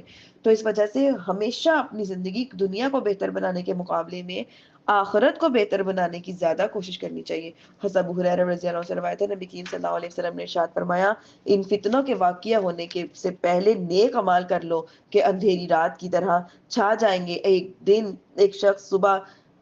ایک شخص صبح مومن ہوگا اور شام کو کافر، شام کو مومن ہوگا تو صبح کافر، اور معمولی سی دنیاوی نفع کی وجہ سے یہ اپنے دین کو بیچ ڈالیں گے. تو اس وجہ سے جو زندگی ملی ہے اس سے فائدہ اٹھا لیں، اللہ تعالیٰ کی رضا کے لیے کام کریں اور اللہ تعالیٰ سے ڈرے جیسا کہ اللہ سے ڈرنے کا حق ہے. ان الذین آمنوا وعملوا الصالحات واخبتوا الی ربہم اولئک اصحاب الجنہ ہم فیہا خالدون. بے شک وہ جو ایمان لائے، انہوں نے اچھے عمل کیے اور انہوں نے اپنے رب کی طرف رجوع کیا، اور یہی لوگ کون ہیں؟ جنتی ہیں، اور وہ اس میں ہمیشہ رہیں گے اپنے نیک اعمالوں کی وجہ سے.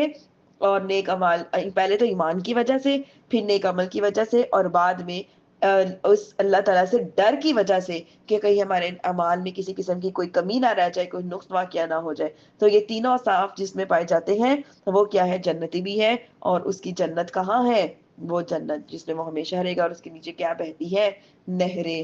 مثل الفریقین کالاعمی والاصم والبصیر والسمیع هل یستویان مثلا افلا یذکرون. دونوں فریقوں کا حال ایسا ہے کہ جیسے ایک اندھا اور بہرا ہوا ہو اور دوسرا وہ جو دیکھنے والا بھی ہو اور سننے والا بھی ہو. کیا ان دونوں کی حالت برابر ہو سکتی ہے؟ کیا یہ تم نصیحت کو نہیں مانتے؟ جیسے کہ کافر جس کے سامنے ہر چیز کھول کے رکھ دی جاتی ہے لیکن وہ مانتا نہیں، تو پھر اندھا بہرا گونگا ہی ہوا نا. اور مومن جس کے سامنے ہر چیز رکھ کے جاتی ہے تو وہ سنتا بھی ہے، ڈرتا بھی ہے، جیسے ہم سن بھی رہے ہیں، دیکھ بھی رہے ہیں اور ڈر بھی رہے ہیں اور اللہ سے دعائے خیر بھی کر رہے ہیں. وَلَقَدْ أَرْسَلْنَا نُوحًا إِلَىٰ قَوْمِهِ إِنِّي لَكُمْ نَذِيرٌ مُّبِينٌ. اور بے شک ہم نے نوح کو اس کی قوم کی طرف بھیجا اور انہوں نے میرے لیے صریح ڈر سنانے والا ہوں. کون؟ نوح علیہ السلام اللہ تعالیٰ کے لیے صریح ڈر سنانے والے ہیں. اللہ تعبدوا الا اللہ انی اخاف علیکم عذاب یوم علیم. آیت 26. اور اللہ کے سوا کسی کی عبادت نہ کرو، بے شک میں تم پہ ایک دردناک دن کے عذاب کا خوف رکھتا ہوں. آگے دیکھیے 27. اور ان کی قوم کے کافر سردار کہنے لگے، ہم تو تمہیں اپنے ہی جیسا آدمی سمجھتے ہیں کہ ہم دیکھ رہے ہیں کہ تمہاری پیروی صرف ہمارے سب سے کمینے لوگوں کے نے سرسری نظر دے کر بغیر سوچے سمجھے کر لی، اور ہم تمہارے لیے تم اپنے اوپر کوئی فضیلت نہیں پاتے، جب بلکہ ہم تمہیں جھوٹا خیال کرتے ہیں. آیت 28. اور اے لوگو یعنی اے قوم، میں تم سے اس پر کوئی مال نہیں مانگتا، میرا اجر تو اللہ ہی کے پاس، اور میں مسلمانوں کو دور نہیں کروں گا. بے شک یہ اپنے رب سے ملنے والے ہیں، لیکن میں تم لوگوں کو بالکل جاہل قوم سمجھتا ہوں. آگے دیکھیے، یا قومی من ینصرونی من اللہ ان ترددتم افلا تذکرون. اے میری قوم، اگر میں انہیں دور کر دوں تو مجھے اللہ سے کون بچائے گا؟ تو کیا تم نصیحت حاصل نہیں کرتے؟ اور میں تم سے نہیں کہتا تھا کہ میرے پاس اللہ کے خزانے ہیں، اور نہ یہ کہ میں خود ہی غیب جان لیتا ہوں، اور نہ یہ کہتا ہوں کہ میں فرشتہ ہوں، اور نہ بلکہ میں ایک غریب مسلمان کے بارے میں جنہیں تمہاری نگاہ حقیر سمجھتی ہے یہ نہیں کہتا کہ اللہ ہرگز انہیں کوئی بھلائی نہیں دے گا. اللہ خوب جانتا ہے ان کے دلوں میں ہے. اگر میں ایسی بات کہوں تو ضرور ظالموں میں ہو جاؤں گا. تو جو لوگ اپنی امیری کی وجہ سے یا اپنے علم کی وجہ سے یا اپنے کسی عہدے کی وجہ سے غریب لوگوں کو اپنے سے کمتر سمجھتے ہیں، تو ان کے لیے یہ ہے آیت جو ہے یہ عبرت ہے کہ ہرگز ایسا نہ کرو، کیونکہ یہ کفار کا طریقہ ہے. کوئی جیسے کہ کوئی غریب عالم بھی ہے تو بھی بڑے بڑے لوگ اس کو عالم سمجھتے ہی نہیں، اس کو ویلیو ہی نہیں دیتے، کیونکہ آج کل جو دور معاشرہ چل رہا ہے وہ ویلیو صرف دولت مند کی رہ گئی ہے، یا جو کسی عہدے پہ فائز کوئی آدمی ہو اس کی. تو لہٰذا یہ سب کفار کے طریقے ہیں، اللہ پاک نے ایسا کرنے سے منع فرمایا ہے. قالوا یا نوح قد جادلتنا فاکثرت جدالنا فأتنا بما تعدنا ان كنت من الصادقین. انہوں نے کہا اے نوح تم نے ہم سے جھگڑا کیا اور بہت زیادہ جھگڑا کر لیا، تو اگر تم سچے ہو تو عذاب لے آؤ جس کی تم ہمیں وعیدیں کرتے ہو. نوح نے فرمایا وہ عذاب تمہارے اوپر اللہ ہی لے آئے گا اگر وہ سچا، اگر وہ چاہے گا، اور اگر تم اللہ کو عاجز نہیں کر سکو گے، اور تمہیں اگر میں تمہیں خیر خواہی کرنا چاہوں تو تب بھی میری نصیحت تمہیں نفع نہیں دے گی، اور اللہ تمہیں گمراہ کرنا چاہتا ہو تو وہ تمہارا رب ہے اور تمہیں اسی کی طرف لوٹ کر جانا ہے. تم جو مرضی زندگی میں کر لو لیکن اللہ پاک کی طرف ہی تمہیں لوٹ کر جانا ہے. وہی تمہارا خدا ہے جس نے تمہیں پیدا بھی کیا اور تمہاری پرورش بھی کی، تمہیں موت سے پہلے موت کے بعد دونوں حالتوں میں تمہاری ذات صفات کا تصرف پورا کرنے والا کون ہے؟ اللہ ہے، اور صرف اسی کو اختیار ہے، مرنے کے بعد تمہیں اسی کی طرف جانا ہے. یہ آیت اللہ تعالیٰ کی طرف سے گرفت سے ڈرانے کی انتہائی مفید آیت ہے کہ ڈرنا چاہیے اللہ پاک سے. اور آیت نمبر 35، کیا یہ کہتے ہیں کہ یہ اس نے خود ہی بنا لیا ہے؟ تم فرماؤ اگر میں نے بنا بھی لیا ہے تو میرا جرم صرف مجھ پر ہے اور میں تمہارے جرم سے کیا ہوں؟ بیزار ہوں. اور نوح کی طرف وہی بھیجی گئی کہ تمہاری قوم میں سے مسلمان ہو جانے والوں کے علاوہ کوئی اور مسلمان نہیں ہوگا، تو تم اس پر غم نہ کھاؤ جو یہ کر رہے ہیں، اور ہمارے سامنے ہماری حکم سے کشتی بناؤ اور اب ظالموں کے بارے میں مجھ سے بات نہ کرو، بے شک انہیں ضرور غرق کر دیا جائے گا. اور نوح کشتی بناتے رہے اور ان کی قوم کے سرداروں میں سے جب کبھی کوئی ان کے پاس سے گزرتا تو ان کا مذاق اڑاتا. نوح نے فرمایا اگر تم ہمارے اوپر ہنستے ہو تو ایک وقت ہم بھی تمہارے اوپر ہنسیں گے جیسے تم ہنستے ہو، تو ان قریب تمہیں پتہ چل جائے گا کہ عذاب جو ہے وہ کس پر آتا ہے، وہ کس سے تم تو جو عذاب آئے گا وہ تمہیں ذلیل اور رسوا کر دے گا، اور کس پر ہمیشہ رہنے والا عذاب اترتا ہے. تو آیت نمبر 40، یہاں تک کہ جب ہمارا حکم آ جائے اور تنور ابلنے لگے تو ہم نے فرمایا ہر جنس میں سے نر اور مادہ کا ایک ایک جوڑا، اور جن پر اللہ جو عذاب کی بات پہلے طے ہو چکی ہے ان کے سوا اپنے گھر والوں کو اور اہل ایمان کو کشتی میں لے کر سوار ہو جاؤ، اور اس کے سوا تھوڑے لوگ ہی ایمان جو ہے وہ لائے تھے. وقال اركبوا فيها بسم الله مجريها ومرساها ان ربي لغفور رحيم. یہ سورۃ ہود کی آیت 41 میں آیت آتی ہے، یہ آیت ہے، اس میں ایک لفظ ہے بسم اللہ مجریہا. اکثر لوگ اس کو مجریہا پڑھ جاتے ہیں، تو یہاں پہ تجویدی بات بھی میں آپ کو سمجھاتی چلوں کہ یہ واحد قرآن پاک کا ایسا لفظ ہے جس کی راء جو بڑیے کی طرح پڑھی جاتی ہے، جیسے ستارے، تارے، قطرے، بڑیے کی لگا کے پڑھتے ہیں، تو اس وجہ سے اس کے نیچے کھڑی زیر ضرور ہے لیکن اس کو پڑھیں گے کیسے؟ مجریہا. اور نوح نے فرمایا اس میں سوار ہو جاؤ، اس کا چلنا اس کا ٹھہرنا اللہ ہی کے نام پر ہے، بے شک میرا رب ضرور بخشنے والا مہربان ہے. یعنی کہ اپنی کشتی پہ سوار ہو جاؤ، اور کشتی میں سوار ہونے کے وقت جب کشتی چلے تو بسم اللہ فرماتے چلو. اور کشتی چلنے لگی تھی، جب انہوں نے بسم اللہ پڑھا، جب چاہتے تو ٹھہر جاتے اور بسم اللہ فرماتے تو ٹھہر جاتی. تو اس وجہ سے جب بھی کوئی کام شروع کرنے لگے یا کشتی میں بیٹھے یا کچھ بھی کریں تو سب سے پہلے بسم اللہ پڑھ لیں، کیونکہ بسم اللہ کام میں برکت کو پیدا کرتی ہے. آگے دیکھیے آیت 42، اور وہ کشتی انہیں پہاڑ جیسی موجوں کے درمیان لے کر چل رہی تھی، اور نوح نے اپنے بیٹے کو پکارا اور وہ اس کشتی سے باہر نکل کر ایک کنارے پر تھا. اے میرے بیٹے تو ہمارے ساتھ سوار ہو جا اور کافروں کے ساتھ نہ ہو جانا. اور بیٹے نے کہا میں ابھی کسی پہاڑ کی پناہ لے لیتا ہوں، وہ مجھے پانی سے بچا لے گا. نوح نے فرمایا آج اللہ کا عذاب سے کوئی نہیں بچا سکے گا مگر صرف اللہ ہی بچا سکے گا، اور جس پر وہ رحم فرما دے گا. اور ان کے درمیان میں لہر حائل ہو گئی اور وہ بھی غرق ہو جانے والوں میں ہو گیا. اور حکم دیا کہ اسے زمین کہ اے زمین اسے اپنا پانی نگل جا، اور اے آسمان تھم جا، اور پانی خشک کر دیا گیا اور کام جو ہے وہ تمام ہو گیا. اور وہ کشتی جو جودی پہاڑ پر ٹھہر گئی اور فرما دیا گیا کہ ظالموں کے لیے دوئی ہے. اور نوح نے اپنے رب کو پکارا تو عرض کی کہ اے میرے رب میرا بیٹا بھی تو میرے گھر والوں میں سے تھا، اور بے شک تیرا وعدہ سچا ہے اور تو سب سے بڑا حاکم ہے. اللہ نے فرمایا اے نوح بے شک وہ تیرے گھر والوں میں ہرگز نہیں، بے شک اس کا عمل اچھا نہیں تھا، پس تم مجھ سے اس بات کا سوال نہ کرو جس کا تمہیں علم نہیں ہے. میں تجھے نصیحت فرماتا ہوں میں تمہیں نصیحت فرماتا ہوں کہ ان لوگوں میں سے نہ ہو جو اس بات کو جانتے نہیں ہے. اور عرض کی کہ اے میرے رب میں تیری پناہ چاہتا ہوں کہ تجھ سے وہ چیز مانگوں جس کا مجھے علم نہیں، اور اگر تو میری مغفرت نہ فرمائے گا اور مجھ پر رحم نہیں کرے گا تو میں نقصان اٹھانے والوں میں ہو جاؤں گا۔ نبی ہو کر اللہ سے یہ دعا کر رہے ہیں۔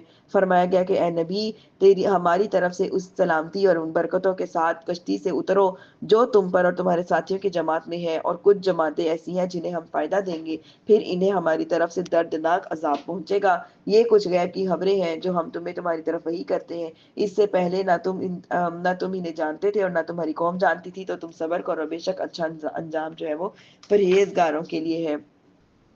آیت 50، اور عاد کی طرف ان کے ہم قوم ہود کو بھیجا، فرمایا اے میری قوم، اللہ کی عبادت کرو، اس کے سوا کوئی تمہارا معبود نہیں، تم تو صرف بہتان لگانے والے ہوا۔ تو اے میری قوم، میں اس پر تم سے کوئی جرت نہیں مانگتا، میرا اجر تو اسی کے ذمہ ہے جس نے مجھے پیدا کیا، تو کیا تمہیں عقل نہیں ہے؟ تو جب بھی کوئی نیک کام کیا جائے، دینی کام کیا جائے، تبلیغی کام کیا جائے، تو ضروری ہے کہ اول جو پیورٹی ہے اس چیز کو دی جائے کہ اس پر اجرت نہ لی جائے۔ لیکن اگر کسی کو کوئی وہ بہت مجبوری ہے تو پھر اجرت لے سکتا ہے، لیکن اب فرسٹ پیورٹی کیا ہے کہ اللہ تعالیٰ کی رضا کے لیے ہی دین کا کام کیا جائے۔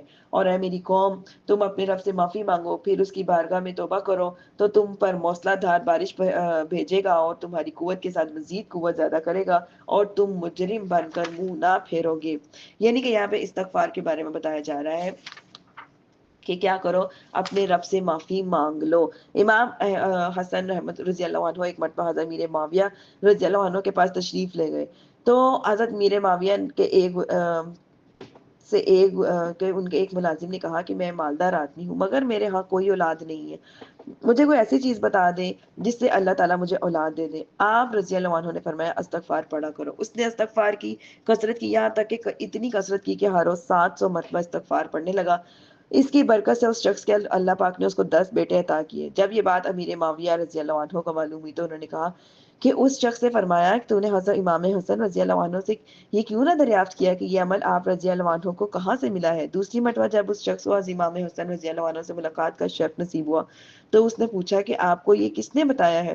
حضرت امام حسن رضی اللہ عنہ فرمانے لگے کہ تو نے حضرت ہود علیہ السلام کا قول نہیں سنا جو انہوں نے فرمایا ہے یزدکم قوتا الی قوتکم، کہ اللہ تمہاری قوت کے ساتھ مزید قوت کو بڑھا دے گا، اور حضرت نوح علیہ السلام کا یہ ارشاد نہیں سنا یمددکم باموال و بنین، کہ اللہ مال اور بیٹوں سے تمہاری مدد کرے گا۔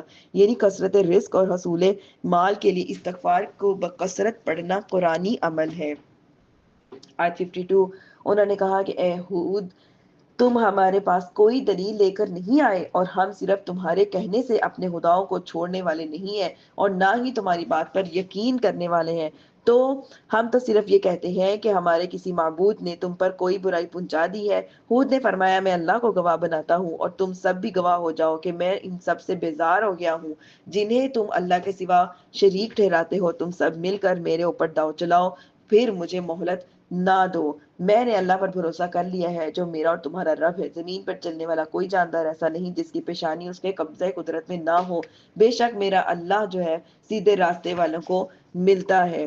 اب پھر اگر تم منہ پھیرو تو میں تمہیں اس کی تبلیغ کر چکا ہوں جس کے ساتھ مجھے تمہاری طرف بھیجا گیا ہے، پھر اگر تمہاری جگہ کسی دوسرے کو لے آؤں گا اور تم جو ان سب کا کچھ بھی نہیں بگاڑ سکو گے، بے شک میرا رب جو ہے وہ ہر شے پر نگہبان ہے۔ یعنی عذاب دے کر عذاب دے دیا جائے گا، اس کے بعد ایسے ختم ہو جاؤ گے جیسے کبھی یہاں پہ ہو ہی نہیں تھے۔ آیت 58، اور جب ہمارا حکم آ گیا تو ہم نے اپنی رحمت کے ساتھ ہود اور اس کے ساتھ والے مسلمانوں کو بچا لیا اور انہیں سخت عذاب سے نجات دے دی۔ وَتِلْكَ عَادٌ جَحَدُوا بِآيَاتِ رَبِّهِمْ وَعَصَوْا رُسُلَهُ وَاتَّبَعُوا أَمْرَ كُلِّ جَبَّارٍ عَنِيدٍ۔ آیت 59، اور یہ عاد ہیں جنہوں نے اپنے رب کی آیتوں کا انکار کیا اور اس کے رسولوں کی نافرمانی کی، اور ہر بڑے سرکش ہٹ دھرم سے کہنے پر چلے، اور اس دنیا میں اور قیامت میں کے دن ان کے پیچھے لعنت لگا دی گئی۔ سن لو، بے شک عاد نے اپنے رب کے ساتھ کفر کیا۔ سن لو، ہود کی قوم عاد کے لیے دوری ہے۔ اور سمود کی طرف ان کے ہم قوم صالح کو بھیجا، فرمایا اے میری قوم اللہ کی عبادت کرو، اس کے سوا کوئی معبود نہیں، اس نے تمہیں زمین میں پیدا کیا، اسی میں تمہیں آباد کیا، پھر اسی سے معافی مانگو اور پھر اسی کی طرف رجوع کرو، بے شک تمہارا رب قریب ہے کہ تمہاری دعا کو سننے والا ہے۔ انہوں نے کہا اے صالح، اس سے پہلے کہ تم ہمارے درمیان ایسے تھے کہ تم سے بڑی امیدیں وابستہ تھیں، کیا تم ہمیں ان کی عبادت کرنے سے منع کرتے ہو جن کی عبادت ہمارے باپ دادا کرتے رہے؟ اور بے شک جس کی طرف تم ہمیں بلا رہے ہو اس کی طرف سے تو ہم بڑے دھوکے میں ڈالنے والے شک میں ہیں۔ فرمایا اے میری قوم، بھلا بتاؤ کہ اگر میں اپنے رب کی طرف سے روشن دلیل پر ہوں تو اس نے مجھے اپنے پاس سے رحمت عطا فرمائی ہو تو میں اس کی نافرمانی کروں تو مجھے اس سے کون بچائے گا؟ تم نقصان پہنچانے کے سوا میرا کچھ بھی نہیں بگاڑ سکو گے۔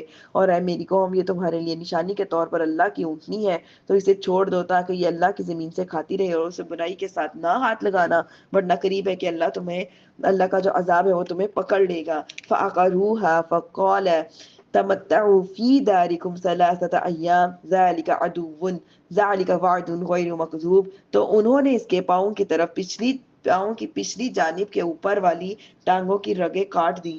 تو صالح نے فرمایا تم اپنے گھروں میں 3 دن تک مزید فائدہ اٹھا لو، یہ ایک وعدہ ہے جو جھوٹا نہ ہوگا، یعنی 3 دن کے بعد پھر انہیں اللہ کا عذاب آنا تھا۔ پھر جب تم ہمارا حکم آ گیا اور ہم نے صالح اور اس کے ساتھ والے مسلمانوں کو اپنی رحمت کے ذریعے سے بچا لیا اور اس دن کی رسوائی سے بچا لیا، بے شک تمہارا رب بڑی قوت والا غلبے والا ہے، اور ظالموں کو چنگار نے پکڑ لیا تو وہ صبح کے وقت اپنے گھروں میں گھٹنوں کے بل پڑے رہ گئے، گویا وہ کبھی یہاں رہتے ہی نہ تھے۔ سن لو، بے شک سمود نے اپنے رب کا انکار کیا، بے شک لعنت ہو سمود پر، یعنی قوم سمود پر۔ وَلَقَدْ جَاءَتْ رُسُلُنَا إِبْرَاهِيمَ بِالْبُشْرَىٰ قَالُوا سَلَامًا قَالَ سَلَامٌ فَمَا لَبِثَ أَن جَاءَ بِعِجْلٍ حَنِيذٍ، اور بے شک ہمارے فرشتے ابراہیم کے پاس خوشخبری لے کر آئے، انہوں نے کہا سلام، تو ابراہیم نے بھی کہا سلام، پھر تھوڑی ہی دیر بعد ایک بھنا ہوا بچھڑا لے آئے۔ میری پیاری دینی بہنوں، بہت ہی ایمان افروز واقعات ہیں، لیکن وقت کی قلت کی وجہ سے میں اسے تفصیل سے بیان نہیں کر پا رہی۔ اگر اللہ تعالیٰ نے چاہا تو انشاءاللہ تعالیٰ کبھی موقع ملا تو اس کو تفصیل سے ضرور پڑھیں گے۔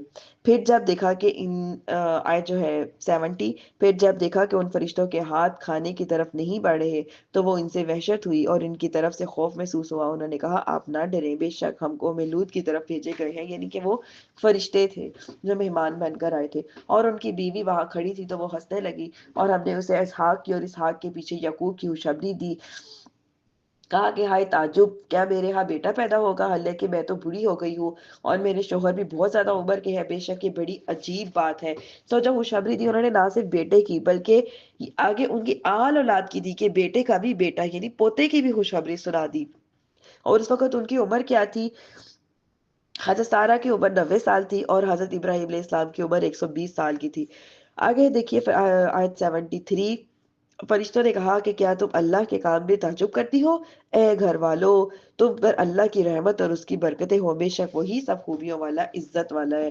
حضرت سارہ نے یہ جو بات کہی تھی کہ کیا ایسا ممکن ہے، یہ تعجب کے مقام پہ نہیں تھی، کیونکہ حضرت سارہ رضی اللہ عنہ کا جس گھرانے سے تعلق تھا وہاں پہ تو ہر وقت معجزات ہوتے رہتے تھے، اور ان کی عادتوں میں سے تھا یہ سارا کچھ، کہ ان کی عادتوں سے ہٹ کر کام کے سر انجام ہونے اللہ تعالیٰ کی رحمتوں اور برکتوں کے نازل ہونے والی جگہ تھی، تو اس وجہ سے یہ تعجب کی بنا پہ نہیں تھا۔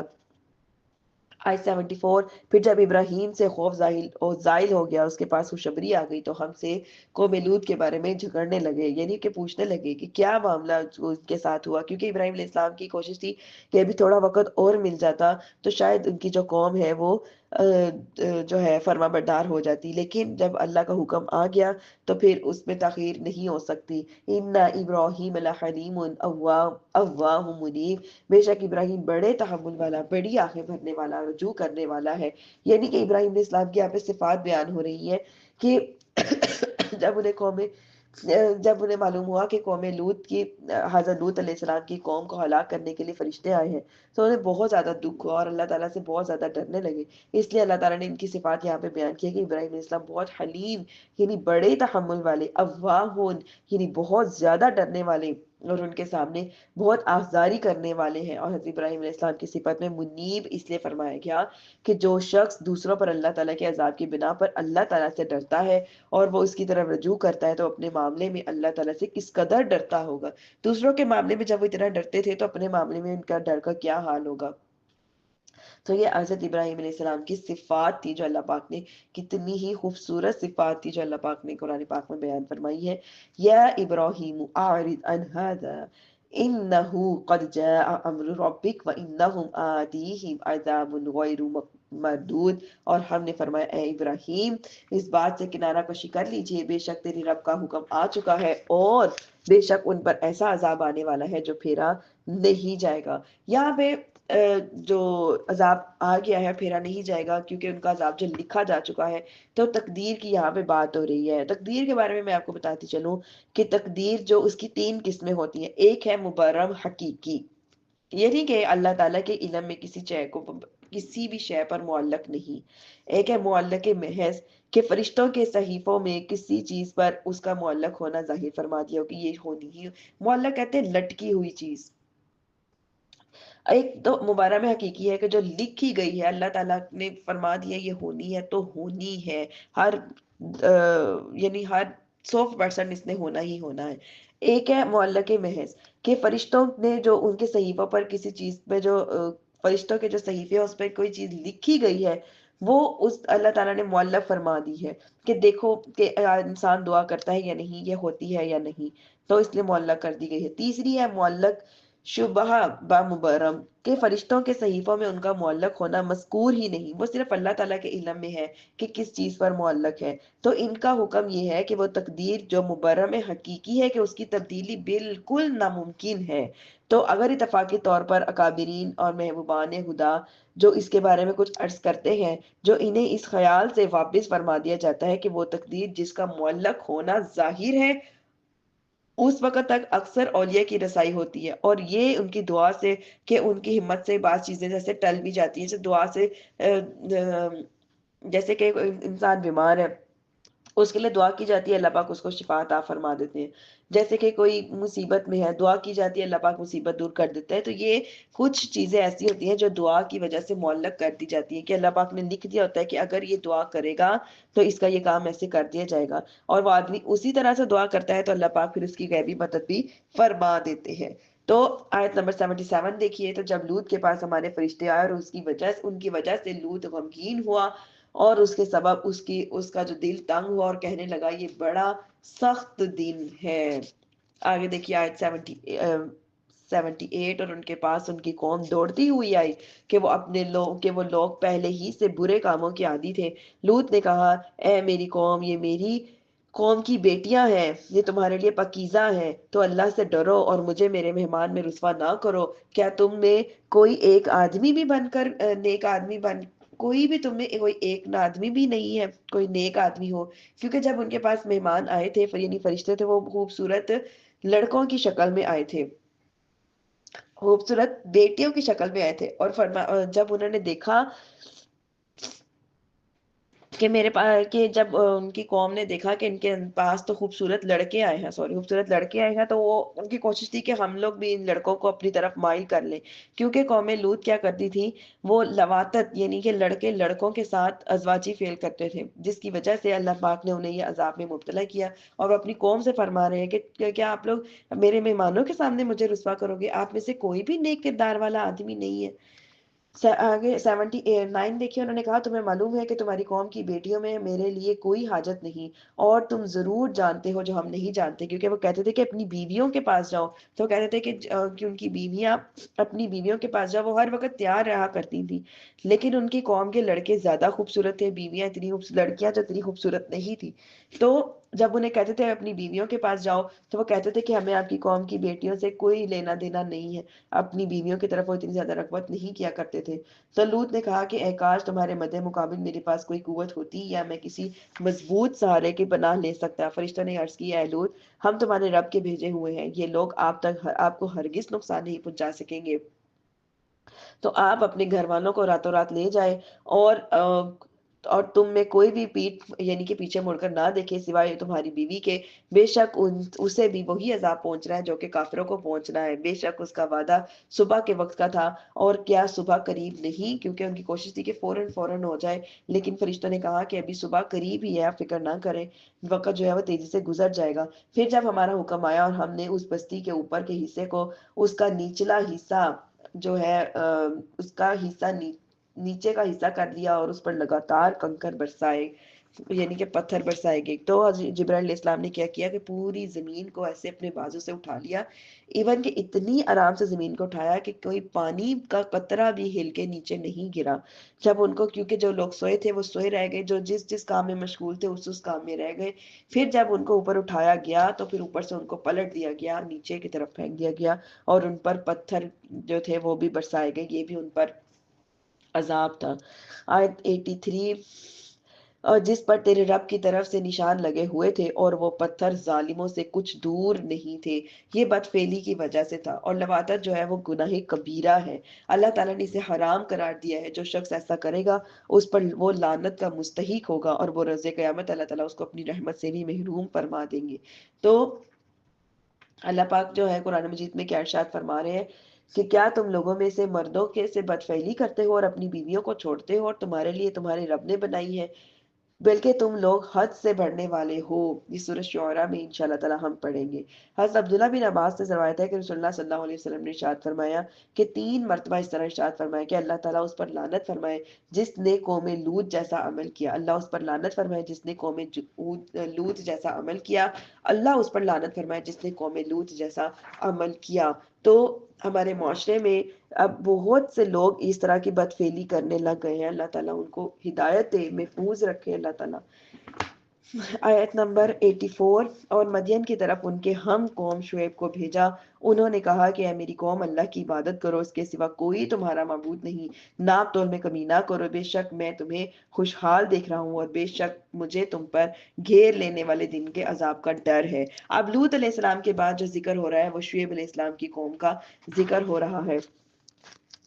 اے میری قوم، انصاف کے ساتھ ناپ تول پورا کرو اور لوگوں کو ان کی چیزیں گھٹا کر نہ دو، زمین میں فساد نہ پھیلاتے پھرو، جو اللہ کا دیا ہوا ہے، اور جو بھی بچ جائے وہ تمہارے لیے بہتر ہے، اور اگر تمہیں یقین ہو تو میں تم پر جو ہے کوئی نگہبان نہیں۔ یعنی کہ وہ کیا کرتے تھے، ناپ تول میں کمی کرتے تھے، پیسے زیادہ لے لینے اور تھوڑا بیچ دینا، چیز تھوڑی دے دینی۔ تو فرمایا کہ اگر تمہیں تھوڑا منافع بھی ہو رہا ہے تو کوئی بات نہیں، تھوڑے میں لیکن حق کے ساتھ ہو تو اللہ پاک برکتیں عطا فرما دیتے ہیں، زیادہ ہو اور حرام طریقے سے ہو تو اللہ پاک برکت عطا نہیں فرماتے۔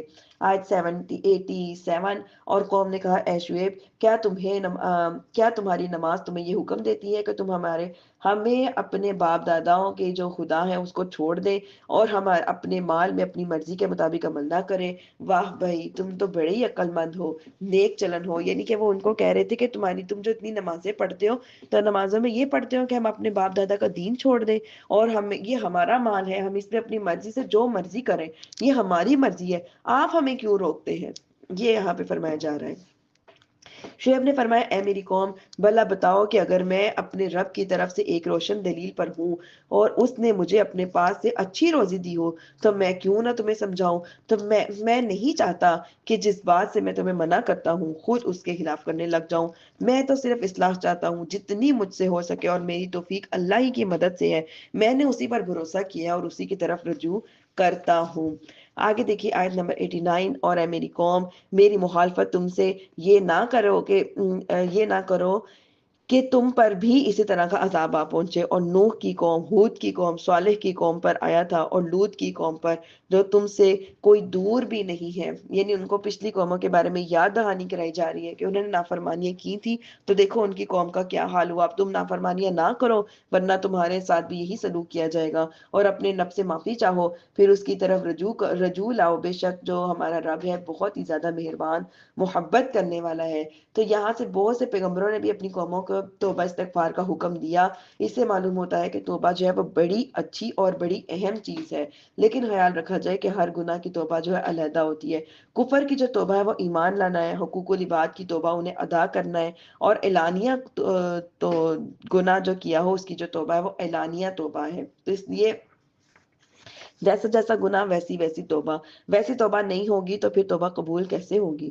انہوں نے کہا کہ اے شعیب، تمہاری زیادہ تر باتیں تو ہمیں سمجھ میں نہیں آ رہی، اور بے شک ہم تمہیں اپنے درمیان کمزور دیکھتے ہیں، اور اگر تمہارا قبیلہ نہ ہوتا تو ہم تمہیں پتھروں سے مارتے، اور تم ہمارے نزدیک کوئی معزز آدمی نہیں ہو۔ یہ شعیب علیہ السلام کی قوم ان سے کہہ رہی ہے۔ شعیب نے فرمایا، اے میری قوم، کیا تم پر میرے قبیلے کا دباؤ اللہ سے زیادہ ہے، اور اسے تم نے اپنی پیٹھ کے پیچھے ڈال رکھا ہے؟ بے شک میرا رب تمہارے تمام اعمال کو گھیرے ہوئے ہے، کہ تم میرے قبیلے سے تو ڈرتے ہو لیکن میرے اللہ سے نہیں ڈرتے۔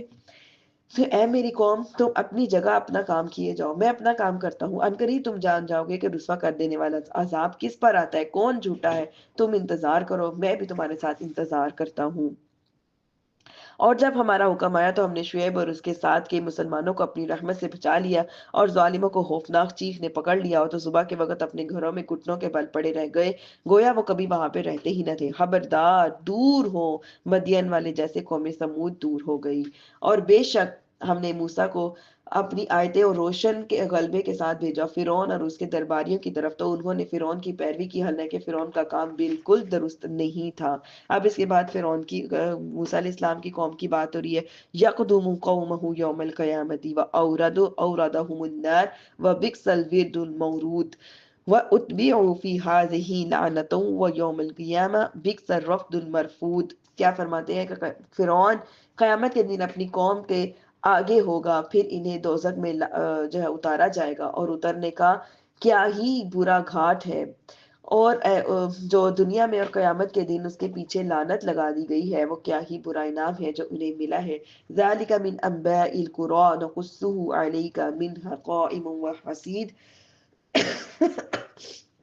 یہ بستیوں کی خبریں ہیں جو ہم تمہیں سناتے ہیں، اور ان میں سے کوئی ابھی قائم ہے اور کوئی کاٹ دی گئی ہے۔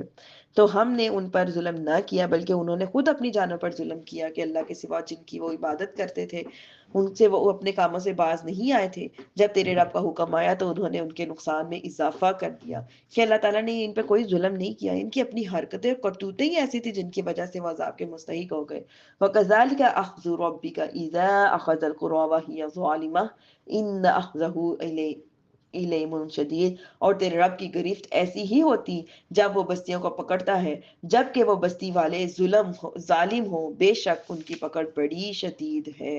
تو ظالموں کو بھی یہاں پہ جو ہے سبق دیا جا رہا ہے کہ ہر ظلم کرنے والے پر لازم ہے کہ وہ اپنے ظلم سے توبہ کرے، ظلم کرنا چھوڑ دے، اور جس کا جو اس نے حق مارا ہو اسے لوٹا دے، تاکہ وہ اس جو وعید ہے، جو ظلم کی وعید ہے، اس میں داخل نہ ہو جائے۔ ان فی ذلک لآیۃ لمن خاف عذاب الآخرہ ذلک یوم مجموع لہ الناس وذلک یوم مشہود۔ بے شک اس میں ان کے لیے نشانی ہے جو آخرت کے عذاب سے ڈرے، وہ ایسا دن ہے جس میں سب لوگ اکٹھے ہوں گے، اور وہ دن ایسا ہے جس میں ساری مخلوق موجود ہوگی۔ وَمَا نُؤَخِّرُهُ إِلَّا لِأَجَلٍ مَّعْدُودٍ۔ اور ہم اسے پیچھے نہیں ہٹاتے مگر ایک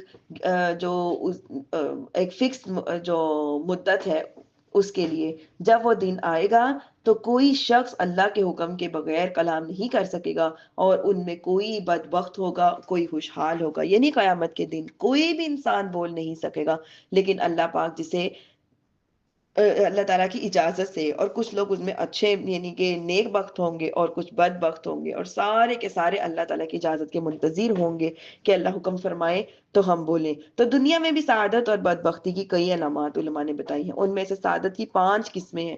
سعادت اگر ہم نے اندازہ لگانا ہے ہمارے اندر سعادت مندی کتنی ہے، تو ایک یہ کہ ان کا دل نرم ہونا چاہیے، کثرت سے آنسو بہنے چاہیے، دنیا سے نفرت ہونی چاہیے، اور امیدوں کو چھوٹا ہونا چاہیے، بڑی بڑی 100 سال کی پلاننگ کر لی ہو، اس کے بعد یہ کریں گے، اس کے بعد یہ کریں گے، اس کے بعد یہ ہوگا وہ ہوگا، یہ سب منافقوں کا کام ہے۔ اور حیا ضروری ہے، میں نے آپ کو بتایا کہ حیا انسان میں کتنی ضروری ہے کہ وہ انسان کے ایمان کو مکمل کرتی ہے۔ اور ایسی بدبختی کی بھی 5 علامتیں ہیں کہ دل کی سختی ہوگی، آنکھ کی خشکی ہوگی کہ کبھی آنسو نکلیں گے ہی نہیں، جتنا مرضی ڈر اور خوف سن لیں اس کی آنکھ سے آنسو نہیں بہیں گے۔ اور دنیا کی رغبت، ہر وقت دنیا دنیا دنیا، یہ بات وہ بات، چگلیاں، غیبتیں، حرام حلال کی تمیز نہیں، بس بھاگم دوڑ ہر وقت، بس اس کے بعد یہ، اس کے بعد وہ، لمبی لمبی امیدیں اور بے حیائی۔ اس لیے ہم سب کو چاہیے کہ ہم اپنی حالتوں میں غور کریں کہ ہمارے اندر کون سی کنڈیشن پائی جا رہی ہے، اور ہم سعادت مندوں میں سے ہیں یا بدبختیوں میں سے ہیں، نعوذ باللہ۔ تو اللہ پاک سے امید ہے اللہ پاک ہمیں جو ہے وہ سعادت مندوں میں شمار فرمائے۔ تو آیت نمبر 108، تو وہ جو بدبخت ہوں گے وہ تو دوزخ میں ہوں گے، اور ان میں گدھے کی طرح چلائے کریں گے، چیخے ماریں گے، وہ تو اس میں تب تک رہیں گے جب تک آسمان اور زمین میں رہیں گے، مگر وہ جو تمہارا رب چاہے، بے شک تمہارا رب جو چاہتا ہے وہی کرنے والا ہے۔ وہ جو خوش نصیب ہوں گے وہ جنت میں ہوں گے، ہمیشہ اس میں رہیں گے جب تک آسمان اور زمین رہیں گے، مگر جو تمہارا رب چاہے۔ یہ ایسی بخشش ہے جو کبھی بھی ختم نہیں ہوگی۔ جو بھی سزا اور جزا میں سے فیصلہ دیا جائے گا وہ ابدی ہوگا، اس کے بعد پھر کوئی فیصلہ نہیں کیا جائے گا۔ تو ان بتوں کی عبادت کرنے والوں کے بارے میں شک میں نہ پڑنا، یہ ویسے ہی عبادت کرتے ہیں جیسے پہلے ان کے باپ دادا عبادت کیا کرتے تھے، اور بے شک ہم انہیں ان کا پورا پورا حصہ دیں گے جس میں کوئی کمی نہیں کی جائے گی۔ تو میری پیاری اور دینی بہنوں، جب باپ داداؤں کی جو رسومات کو جب اپنایا جائے، کیونکہ اکثر ہمارے معاشرے میں بھی ایسا ہوتا ہے کہ ہمارے باپ دادا یہ شروع سے کرتے آ رہے ہیں، ہم نے بھی یہ رسم کرنی ہے، یہ رسم کرنی ہے، تو اگر تو وہ رسم دین کے مطابق ہے تو ویل اینڈ گڈ، اس کو کرنا چاہیے۔ لیکن اب شعور آ جانے کے بعد، دین کو پڑھ لینے کے بعد، جب ہمیں پتہ چل جائے کہ ہمارے اسلام میں اس کی کوئی گنجائش نہیں ہے، تو ایسی رسمات کو چھوڑ دینا ہی عقل مندی ہے۔ آگے دیکھیے 110 آیت، اور بے شک ہم نے موسیٰ کو کتاب دی تو اس میں اختلاف کیا گیا کہ اگر تمہارے رب کی ایک بات پہلے طے نہ ہو چکی ہوتی تو اس کا فیصلہ کر دیا جاتا، اور بے شک وہ لوگ اس کی طرف سے دھوکے میں ڈالنے والے شک میں ہیں۔ آیت 111، اور بے شک ان سب کو تمہارا رب ان کے اعمال کا پورا پورا بدلہ دے گا، بے شک وہ ان کے تمام اعمال سے خبردار ہے۔ 112، تو تم ثابت قدم رہو جیسا تمہیں حکم دیا گیا ہے جو تمہارے ساتھ رجوع کرنے والا ہے، اور اے لوگوں تم سرکشی نہ کرو، بے شک وہ تمہارا کام دیکھ رہا ہے۔ تو دین اسلام میں بھی جب ہم کوئی بھی کام کریں تو اس میں ثابت قدمی ہونی چاہیے۔ نیک کام کوئی بھی ہم کر رہے ہیں، کوئی بھی نیک کام، اس میں ثابت قدمی ضروری ہے۔ جیسے کہ اللہ پاک ارشاد فرما رہے ہیں سورہ حامیم سجدہ میں کہ بے شک جنہوں نے کہا کہ ہمارا رب اللہ ہے، پھر اس میں ثابت قدم رہے اور ان پر فرشتے اترے، تو وہ تم سے نہ ڈرو اور غم نہ کرو اور اس جنت سے ہوش ہو جاؤ جس کا تم سے وعدہ کیا جاتا ہے۔ تو پھر کیا ہے کہ چند چیزیں ایسی ہیں جس کو ہم اپنائیں گے تو ثابت قدم رہیں گے۔ ثابت قدمی اپنے اندر پیدا کرنے کے لیے علم دین کو حاصل کرنا ضروری ہے، کثرت سے مسجد میں جانا ضروری ہے۔ اب ہم خواتین مسجد سے میں نہیں جا سکتی تو زیادہ سے زیادہ کیا ہے کہ اپنے جو صحبتیں ہیں ہماری وہ اچھی کر لیں، کہ ہم جن لوگوں سے بات چیت کرتے ہیں، جن لوگوں سے ہماری دوستیاں ہیں وہ نیک ہونی چاہیے، جیسے علماء کرام ہو گئے، یا اس کے علاوہ جو ہمیں دین سے جوڑنے والے ہوں، اللہ سے ڈرانے والے ہوں، ایسے لوگوں سے ہم اپنی صحبت کر لیں۔ زبان کی حفاظت کریں، کفر اور گناہوں سے بچیں، کافروں، بد مذہبی اور فاسق فاجر لوگوں سے تعلقات نہ رکھیں، نفسانی خواہشات کی پیروی سے بچیں۔ مصائب، جب بھی کوئی تکلیف آئے، کوئی پریشانی ہے، اس میں اس کو اللہ تعالیٰ کی طرف سے آزمائش سمجھ کر اس پر صبر کریں۔ اللہ تعالیٰ کی رحمت سے ہرگز مایوس نہ ہو، مایوسی گناہ ہے، گناہ، اور نا امیدی کفر ہے۔ لمبی لمبی امیدیں نہ باندھیں، دنیا میں زہد اور قناعت اختیار کریں، یعنی تقوی سے کام لیں۔ اور اس کے برعکس جو ثابت قدمی میں رکاوٹ والی چیزیں ہیں وہ کیا ہے؟ علم دین سے دوری، یہ سب سے بڑی چیز ہے۔ جب کبھی کوئی حدیث، کوئی چیز بھیجی جاتی ہے یا کہا جاتا ہے، اس کی طرف رغبت ہی نہیں کرتے۔ جب کہیں پہ کوئی جماعت بھی آ جاتی ہے، فرض کریں کہ یہاں پہ آج علماء کا کلام وہ ہے، بیان ہے، کوئی چیز ہے، وہ سننے چلتے ہیں، وہاں بھی جانے کا ان کا دل نہیں کرے گا۔ مسجد میں حاضری کرنے سے کتراتے ہیں، زبان کی حفاظت نہیں کرتے، جو منہ میں آئے جا رہے ہیں، لمبی لمبی باتیں کری جا رہے ہیں، نان سٹاپ بولی جا رہے ہیں، کچھ پتہ نہیں حق ہے، سچ ہے، گناہ ہے، یہ ہے، وہ ہے، بس بولتے چلے جا رہے ہیں۔ کفر اور گناہوں کے ذریعے اپنی جانوں پر ظلم کرتے ہیں۔ اگر کفر نہیں ہے اور ایمان ہے، ایمان والا ہے، تو گناہ کری جا رہا ہے، کوئی تمیز نہیں، کوئی عقل نہیں کہ بھائی اللہ نے منع فرمایا ہے، باز آ جاؤ، ڈرو نہ نہ نہ۔ کافر اور بد مذہب اور فاسق فاجر لوگوں کی صحبت کو اختیار کرتے ہیں، نفسانی خواہشات کی لذت حاصل کرنے میں حرص کرتے ہیں، دل کہہ رہا ہے سو گئے، دل کہہ رہا ہے جاگے، دل کہہ رہا ہے کھا لیا، دل کہہ رہا ہے پی لیا، ہر چیز میں دل دل دل، نفس کی، نفس کو باتیں مان مان کر اتنے موٹے موٹے نفس ہو جاتے ہیں کہ بلاخر ان کے مخالف چلنا پھر انسان کے لیے مشکل ہو جاتا ہے۔ جو بھی اللہ تعالیٰ کی طرف سے کوئی تکلیف آتی ہے اس پر صبر ہی نہیں کرتے، بلکہ ہر وقت جو ہے مایوسی کے اثرات، ہر وقت نا امیدیاں، ہر وقت اللہ سے گلا شکوہ، یہ سب کیا ہے؟ اللہ تعالیٰ کی رحمت سے مایوسی اور لمبی لمبی امیدیں رکھنا، دنیا میں بہت زیادہ رغبت کرنا وغیرہ، یہ سب چیزیں جو ہے وہ کیا کرتی ہیں؟ ہمیں نیک بننے نہیں دیتی۔ آیت نمبر 113، اور ظالموں کی طرف نہ جھکو ورنہ تمہیں آگ چھوئے گی اور اللہ کے سوا تمہارا کوئی حمایتی نہیں اور نہ ہی پھر تمہاری مدد نہیں کی جائے گی۔ آگے دیکھیے آیت نمبر 114 اور 15، اور دن کے دونوں کناروں رات بھر کے کچھ حصے میں نماز قائم کرو، بے شک نیکیاں برائیوں کو مٹا دیتی ہے، یہ نصیحت والوں کے لیے نصیحت ہے، اور صبر کرو، بے شک اللہ نیکی کرنے والوں کا اجر جو ہے وہ ضائع نہیں کرتا۔ صبح کی جو دن اور رات کی نمازیں، یعنی کہ فجر تو صبح کی ہو گئی، اور شام کی نمازیں ظہر اور عصر ہو گئی، اور رات کی نمازیں جو ہے وہ مغرب اور عشاء ہو گئی۔ تو اللہ تعالیٰ سے کیا دعا ہے کہ چھوٹی چھوٹی جو نیکیاں ہیں وہ انسان کو ہمیشہ کرنی چاہیے۔ کیا فرمایا؟ بے شک نیکیاں برائیوں کو مٹا دیتی ہے، کہ نیکیاں ہمارے گناہ صغیرہ کو مٹا دیتی ہے۔ اس لیے کسی بھی نیکی کو چھوٹا نہ سمجھے، حقیر نہ جانے۔ کسی کو مسکرا کر دیکھنا صدقہ ہے، نیکی۔ راستے سے پتھر ہٹا دینا صدقہ ہے، نیکی۔ یہ چھوٹی چھوٹی نیکیاں ہیں جو ہمارے گناہوں کو معاف کر دیتی ہے، معاف کروا دیتی ہے۔ ابو حدری سعید حدری رضی اللہ عنہ سے روایت ہے کہ نبی کریم صلی اللہ علیہ وسلم نے ارشاد فرمایا، جس نے رمضان کا روزہ رکھا اور اس کی حدود کو پہچانا اور جس چیز سے بچنا چاہیے اس سے بچا، اور تو جو پہلے کر چکا ہے اس کا کفارہ ہو گیا۔ یعنی کہ اب ہم روزے رکھ رہے ہیں الحمدللہ، تو کیا ہے کہ اللہ تعالیٰ کی حدود کو پہچانے، جس چیز سے بچنے کا حکم دیا ہے اس سے باز رہیں، تو انشاءاللہ تعالیٰ پچھلے پورے سال میں جتنے ہمارے گناہ ہوئے ہوں گے یا پوری زندگی میں، اللہ تعالیٰ سے امید ہے اللہ پاک اپنے فضل کرم رحمت سے ان کو معاف فرما دے گا۔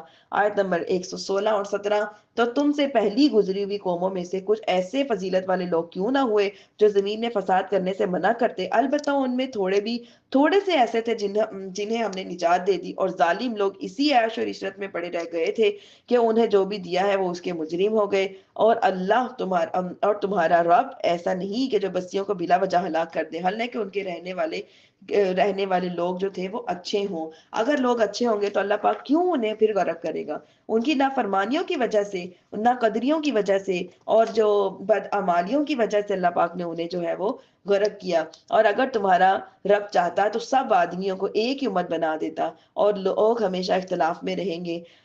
البتہ جن پر تمہارا رب کرم کرے گا، اللہ تعالیٰ انہیں اسی کے لیے پیدا فرمایا گیا ہے جس سے تمہارے رب نے رحم کیا ہو، اور اللہ نے انہیں اسی کے لیے پیدا فرمایا ہو، اور تمہارے رب کی بات پوری ہو چکی ہے، بے شک میں ضرور جہنم کو جنوں اور انسانوں سے ملا دوں گا۔ یہاں پہ دیکھیے کہ اگر تمہارا رب چاہتا تو سب آدمیوں کو ایک ہی امت بنا دیتا اور یوں سب کا ایک ہی دین ہوتا، مگر اللہ تعالیٰ نے اپنی حکمت سے ایسا نہیں چاہا، سب کو ایک امت نہیں بنایا۔ بہت سے لوگوں کے مختلف دین ہیں، اگر دین مسلمان بھی ہے تو اس میں مختلف قسم کے فرقے ہیں، تو کیا ہے کہ ان میں اختلاف ہے کہ جس طرح پہلی امتوں میں موجود تھا اسی طرح اس امت میں بھی رہے گا، تو ان میں سے کوئی مومن ہوگا، کوئی کافر، کوئی نیک، کوئی گناہ گار۔ اس لیے حدیث مبارکہ میں آتا ہے کہ یہودی 71 فرقوں میں تقسیم ہو گئے تھے، ان قریب تم 73 فرقوں میں بٹ جاؤ گے، ان میں سے 72 فرقے جہنم میں جائیں گے، اور ایک ہی فرقہ ہے وہ صرف جنت میں جائے گا، اور وہ کون سا؟ اہل سنت والی جماعت کا انشاءاللہ۔ آیت نمبر 120 میں دیکھیے، اور رسولوں کی خبروں میں سے ہم سب تمہیں سناتے ہیں جس سے تمہارے دل کو قوت دے، اور اس صورت میں تمہارے پاس حق آیا ہے اور مسلمانوں کے لیے واعظ اور نصیحت ہے کہ اللہ تعالیٰ کے ذکر سے دلوں کو کیا ملتا ہے؟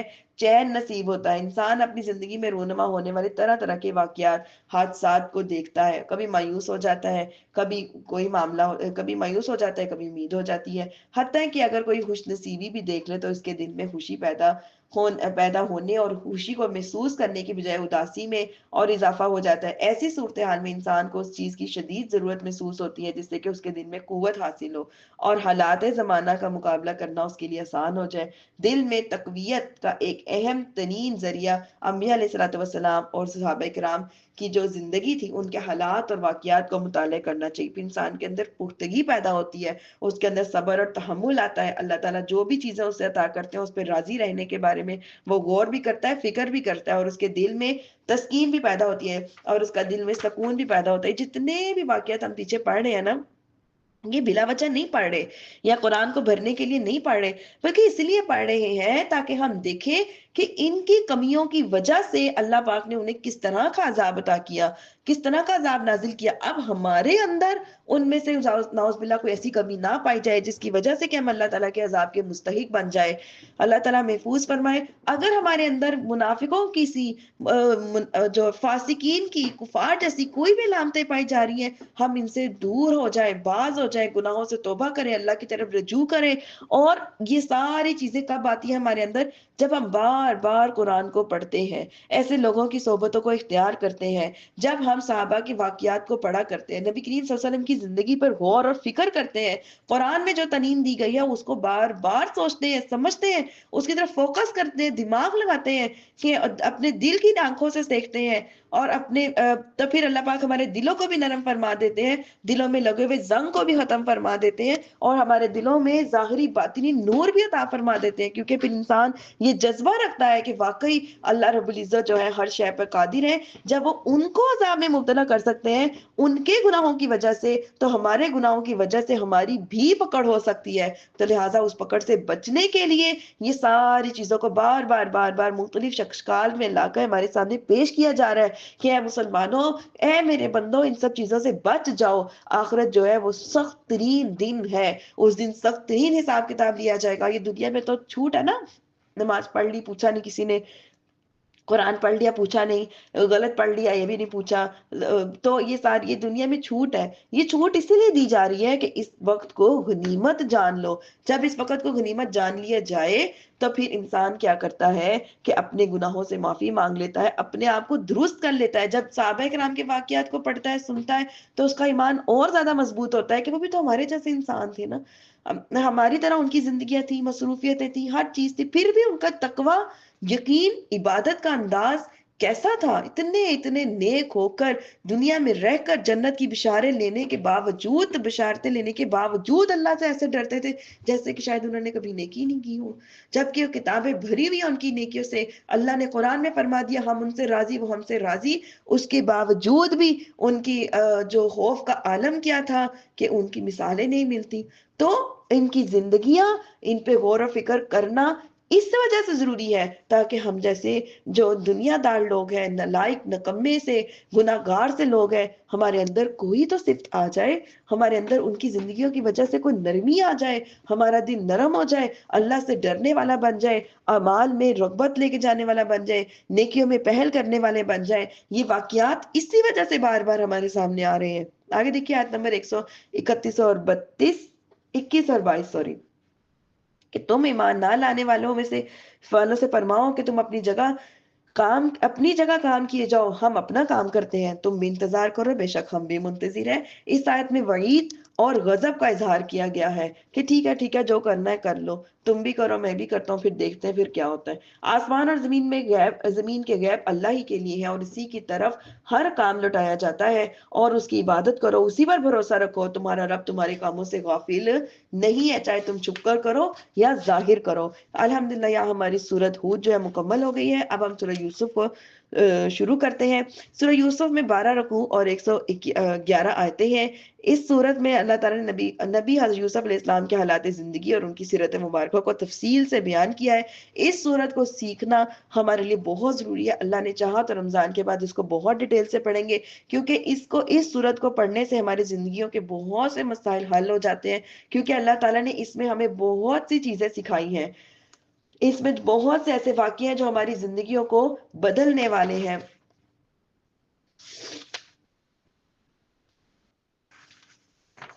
اللہ تعالیٰ ہمیں توفیق دے، ہم اس سورت کو انشاءاللہ تعالیٰ بعد میں بہت ڈیٹیل سے پڑھیں گے انشاءاللہ تعالیٰ۔ دیکھیے